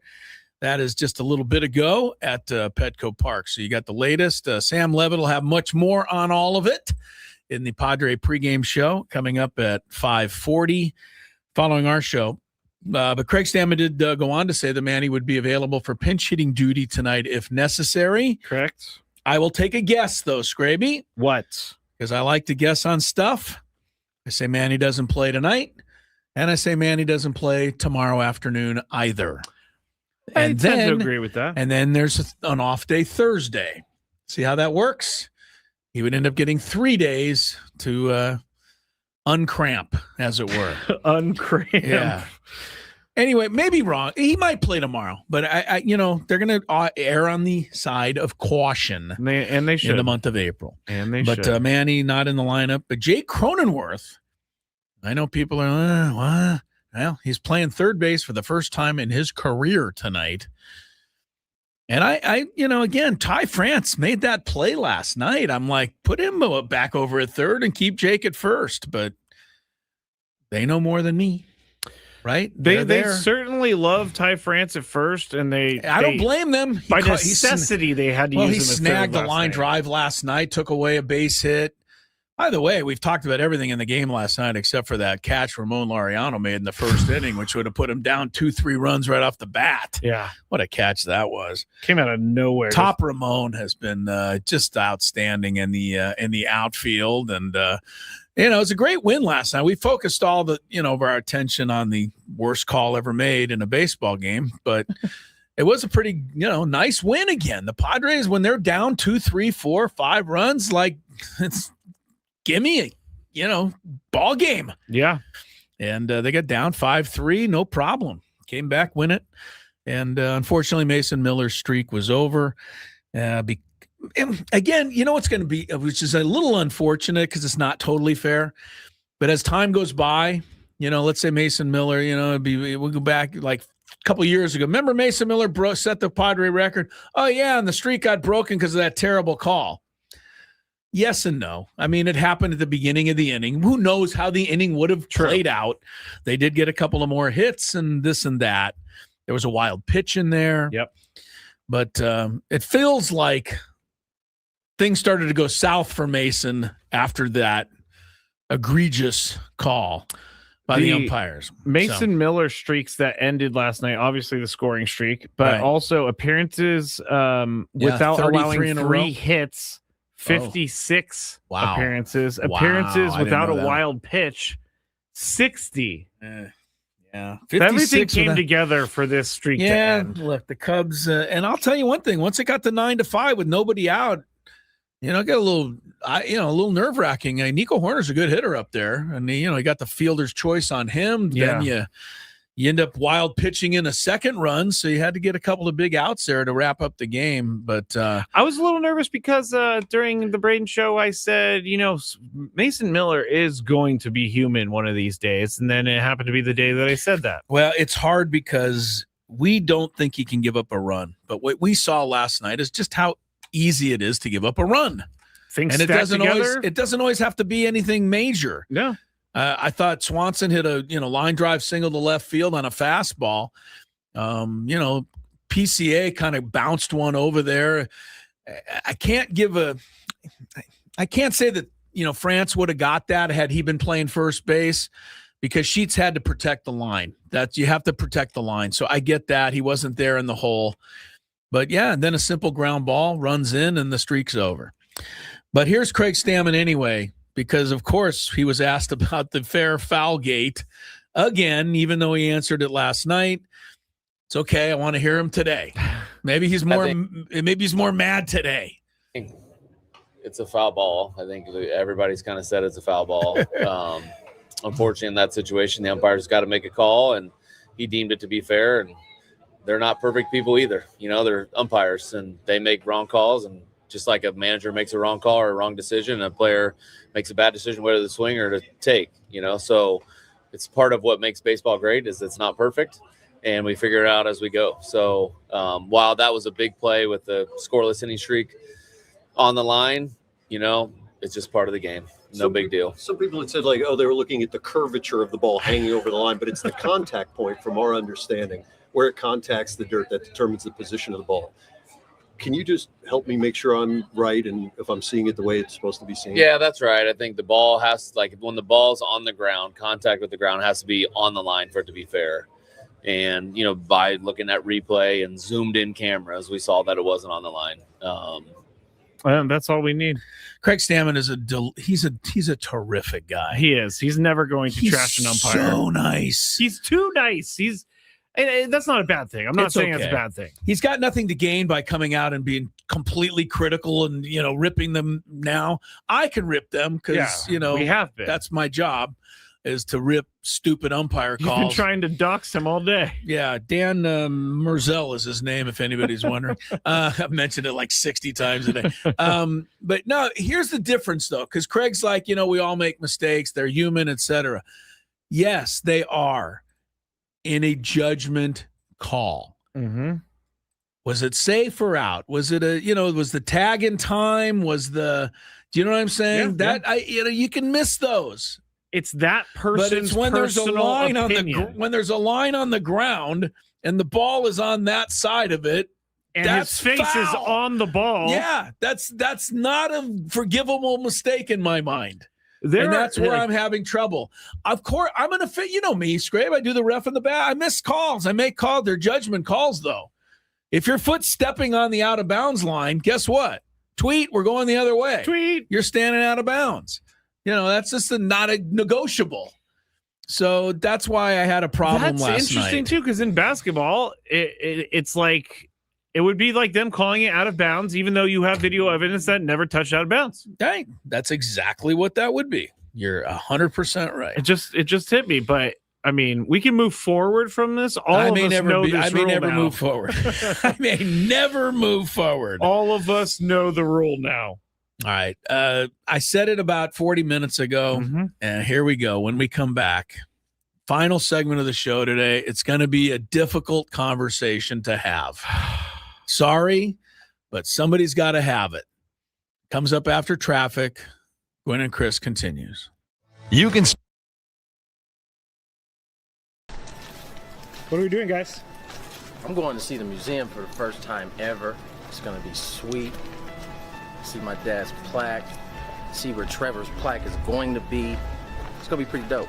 Chris, I'm going to go to the Hall of Fame for the second time because I went earlier today, but I'm going in to see Tony go into the Hall of Fame. So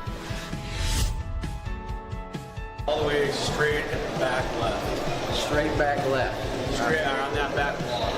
This one? Yeah. How you feeling, Tony? I don't know how I'm feeling right now, honestly. Excited? I'm definitely excited.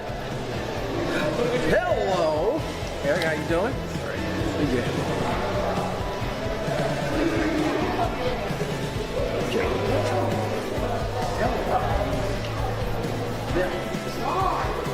Wow.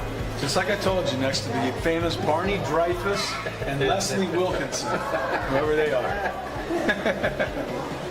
That does look like them. I know.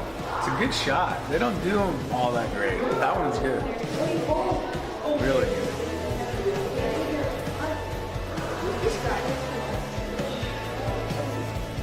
I missed a year. 300. Must have been bad. Huh? I used to be. Not anymore, though. Oh, it's so cool. What team did you play on? I can give you a long list of them. Brewers, Padres, Dodgers, Phillies, Nationals. What position did you play? I played outfield. This was my dad.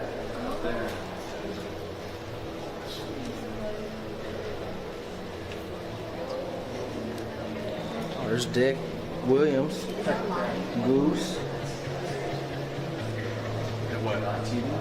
I think he'd be pretty happy with his company over here. So. What are you thinking seeing it for the first time? I'm thinking I'm hot. I'm quite warm right now, but it's cool. I mean, it's what I thought it was going to be. I mean, not too many people can say they have a dad that's enshrined in this place, so I think this is awesome. What are we doing, guys? I'm going to see the museum for the first time ever. It's going to be sweet. See my dad's plaque. See where Trevor's plaque is going to be. It's going to be pretty dope. Chris, I'm going to go to the Hall of Fame for the second time because I went earlier today, but I'm going in to see Tony go into the Hall of Fame. So all the way straight and back left. Straight back left. Straight on that back wall. This one? Yeah. How you feeling, Tony? I don't know how I'm feeling right now, honestly. Excited? I'm definitely excited. Hello, Eric. How you doing? Pretty good.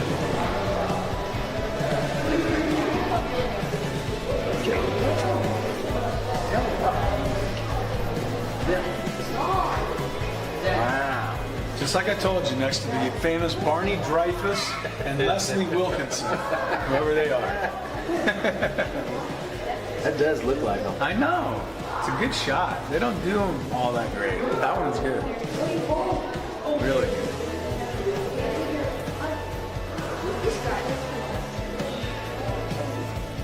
I missed a year. 300. Must have been bad. Huh? I used to be. Not anymore, though. Oh, it's so cool. What team did you play on? I can give you a long list of them. Brewers, Padres, Dodgers, Phillies, Nationals. What position did you play? I played outfield. This was my dad. There.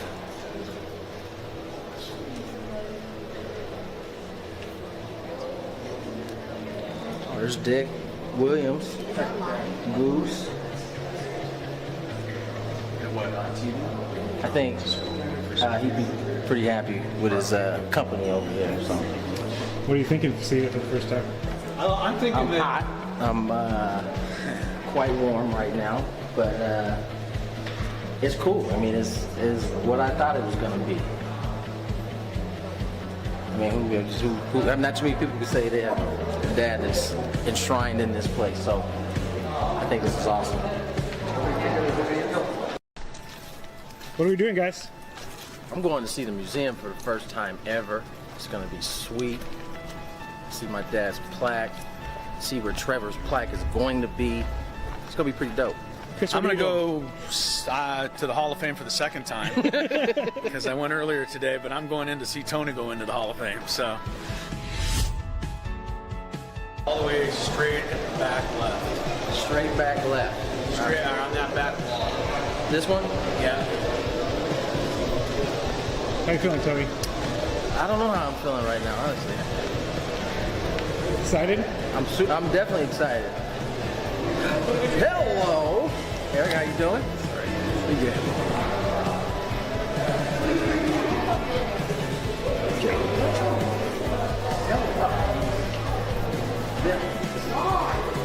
Wow. Just like I told you, next to the famous Barney Dreyfuss and Leslie Wilkinson, whoever they are. That does look like them. I know. It's a good shot. They don't do them all that great. That one's good. Really good.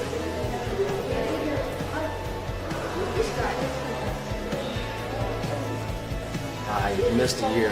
300. Must have been bad. Huh? I used to be. Not anymore, though. Oh, it's so cool. What team did you play on? I can give you a long list of them. Brewers, Padres, Dodgers, Phillies, Nationals.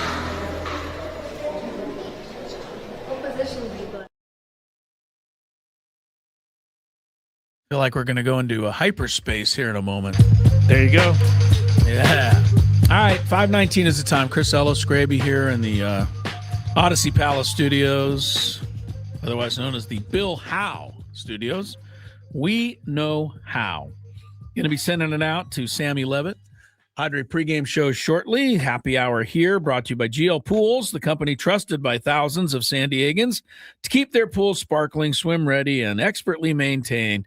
GL Pools. Call them now, and when you do, say radio. Get yourself a free month of service. Nothing wrong with that. All right, nothing wrong with the Padres. They're 19-9. They got the second best record in the league. They're half game back. Everything's really gone about as well as you could possibly expect. But it's just time to have a conversation that's not easy to have. And I'm actually not going to go with the conversation, I don't think, in the way some people think I'm going to. But let me ask you this as a beginner. Straight up, don't know who I'm talking about, Scraby. Would you say a player that has played 6 major league seasons and has been 3 times a top 10 MVP guy, has been 3 times an all-star, has been twice a platinum glove winner, so great on defense, and twice a silver slugger, so great on offense? Would you say that player that I just described to you would qualify in the superstar category for Major League Baseball? Because I would say that, yes, that player would. I don't know Those superstar, but definitely star. Big time star, right? That's if you're saying top 3 in the MVP every year, then superstar. I said, well, top 10 3 times. 3 times he's been top 10. He's been 2 times platinum glove, the best fielder in the league. He's definitely 2 times silver slugger, all-star 3 times. I think Fernando Tatis Jr. is a star. I think he's considered a superstar. I think people look at Fernando and they say, there goes one of the best players in the game, bar none. When they put him on the Madden cover a few years ago, I don't think anybody argued about it. MLB The Show. I always say that. Yeah, the MLB The Show. All right. So I think I'm giving you all of that. Here's where I'm struggling. And this is why I think the conversation is not easy to have. Given everything I just told you, would you then consider somebody who averages about 21 or 2 home runs a year, about 65 RBIs, 20 stolen bases, but a paltry slugging percentage of .448 and an okay, but not off the charts on base of .334, which totals into a 782 OPS. Is a 782 OPS, is that superstar category? Because now I don't think we're in superstar category. I think we're in the hall of very good. I think we're in the hall of I take that player on my team, but I don't know we're in the hall of super duper star. Super duper star to me is 850, 875, 900. Shohei's over 1,000 pretty much every year. Fernando Tatis Jr.'s OPS is 782 over the last 3 years and 1 month of play. That is not just looking at this season where we know his power numbers are down. We know he doesn't have a home run. We know he's got 4 doubles. We've got over this ad nauseum. I'm talking about that over 3 years plus 1 month, 782 OPS. The first 3 years of Fernando's career, his OPS was 953.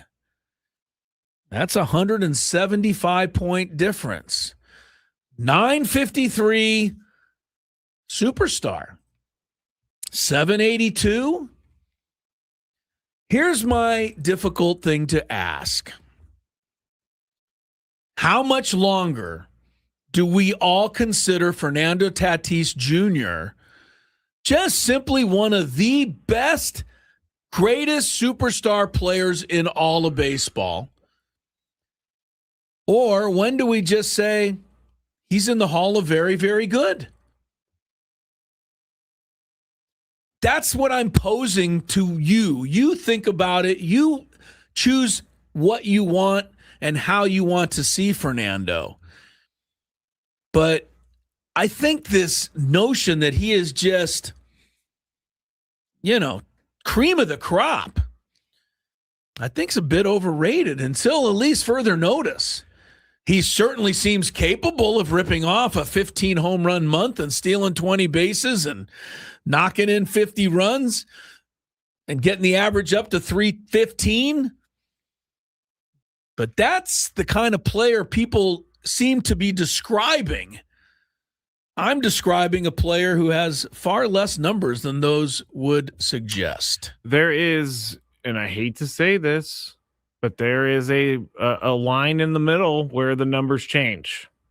Yes, there is, and I didn't even mention it, but I'll let people figure that out for themselves. See, I'm not saying that that's the case because he's still crushing the baseball more so than anybody is in baseball. That's another one, man. The guy hits the ball harder than anyone in the league, they say. He has 53 hits over 95 miles an hour, which leads baseball. Yeah, but he only has 27 hits.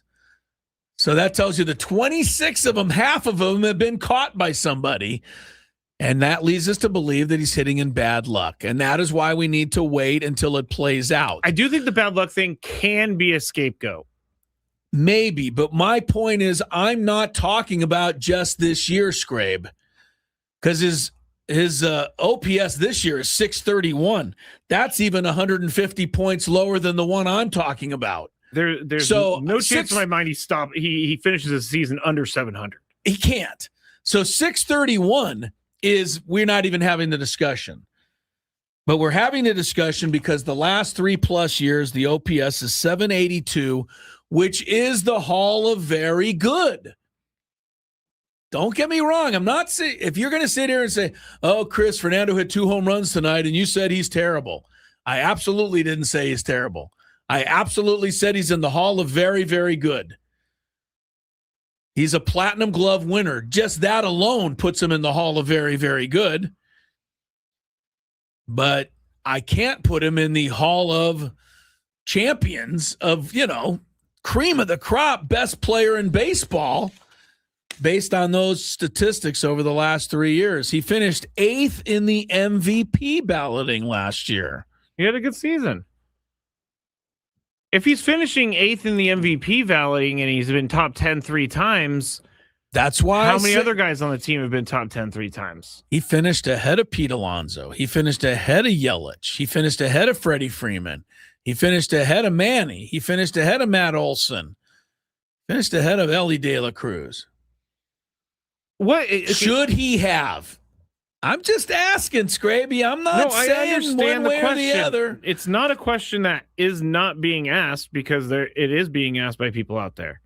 Why does he have to be a superstar for him to be successful? He doesn't. He can be who he is, and I will be happy with him in the Hall of Very, Very Good.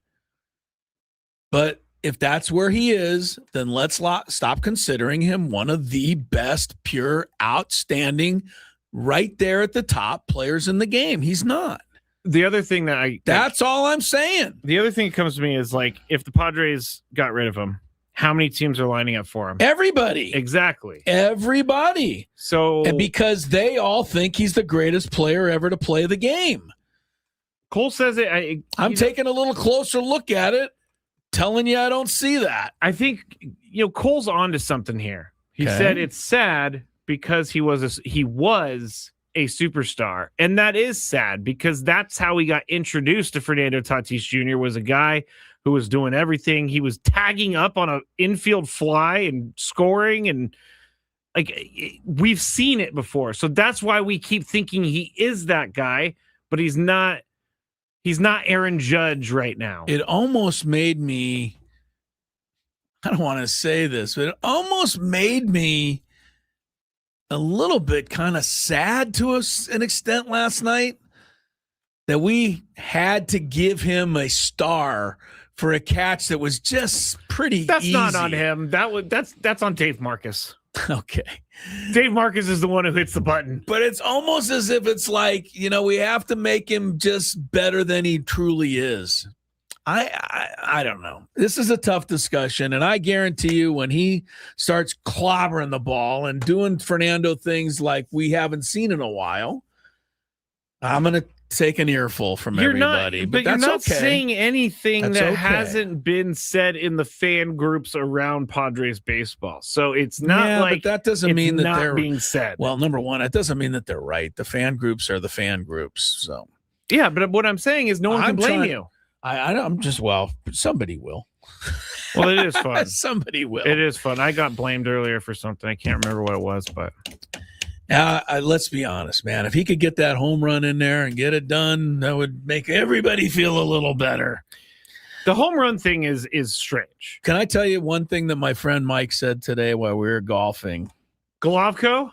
Your guy, Golovko, Yeah. good Padre fan. He looked at me and he said, we were talking about Fernando. He said, I thought this is the reason we got rid of Luis Ariz because he didn't have any slug. And I'm like, wow. I go, that's mean, but I mean, maybe he's making a point. Luis Ariz, you know how many extra base hits he has this year? More than I want to know. No, he has 4, same as Fernando. But he's also hitting 314. I know what he's doing. And he's stolen 4 bases this year? I'm just saying. Luis Ariz, Fernando Tatis Jr., who's got better slug? I mean, we know the answer to that. But we know who's going to finish with better slug when the season is over. I hope you're right. All right, we got to pick a click to pick, hit or whatever. We are trying to get a streak going on consecutive days that we pick somebody in the game to get a hit. Right now, Scraby's streak is at 1. My streak is at 0. Yay! So this is really, we're really flying along. I will try to get a streak started tonight, and I believe in Nico Horner. Smart. Nico Horner. He's a leadoff hitter. He gets more at bats. I also was like thinking alongside you last night, like, I don't want to see Nico Horner up right now. He was not the guy you wanted to see up, but it worked out. Okay, you're going Nico Horner. I would go with Mr. Ballesteros, but I'm not. Moises? Yes. Ballesteros. I'm going to go with... You can pick I'm a going to go with Padre, Fernando. Okay. Fernando's getting a lot of hits right now. He is. They put it up on the screen last night. He's hitting like 340 the last 25 games. All singles. All singles. It's not what we're paying him $38 million for, whatever it is. All right, let's get off that. Let's finish with the topic I want to finish with, because it's been the theme of the day.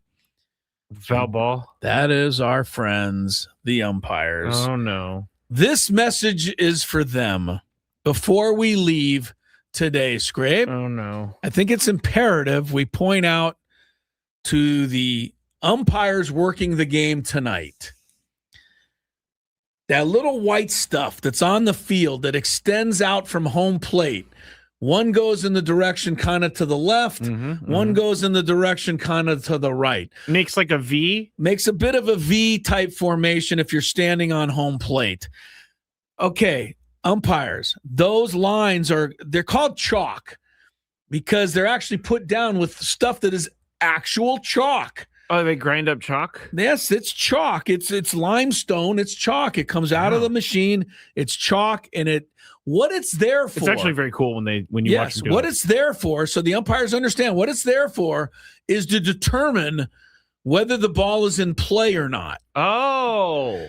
And here's how you determine it. I hope the umpires take some notes before they head out for the game tonight. If you're looking, let's say, at what they call the third base chalk line. That's the one that heads out. Is that? That's the one that heads out to the left of home plate. But why is third base? Okay, never mind. Because third base is over there. All right. So the third base chalk line.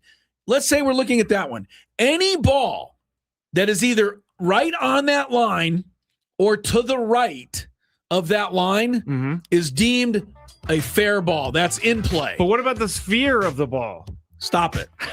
Very simply, to the umpires, last thing I'm going to say, any ball that is not touching that line or to the left of that line, what we call that is a foul ball. We do the play over again. How do you signal that? You raise your hand. You go time, foul ball. All right. Very Just making simple. sure. Just That's making how sure. that works. I just thought I'm doing a service to the umps who might be working the game tonight. Can someone send them this, please? Thank you to Tony Gwynn Jr. Thank you to my guy Scraby over here. Sam Levitt's pregame is next. We have a day game tomorrow, which means notes on a scorecard and a post-game show after baseball tomorrow. Enjoy tonight. Enjoy tomorrow. Sam Levitt, pregame show coming up. The latest on Manny Machado, 97.3 The Fan.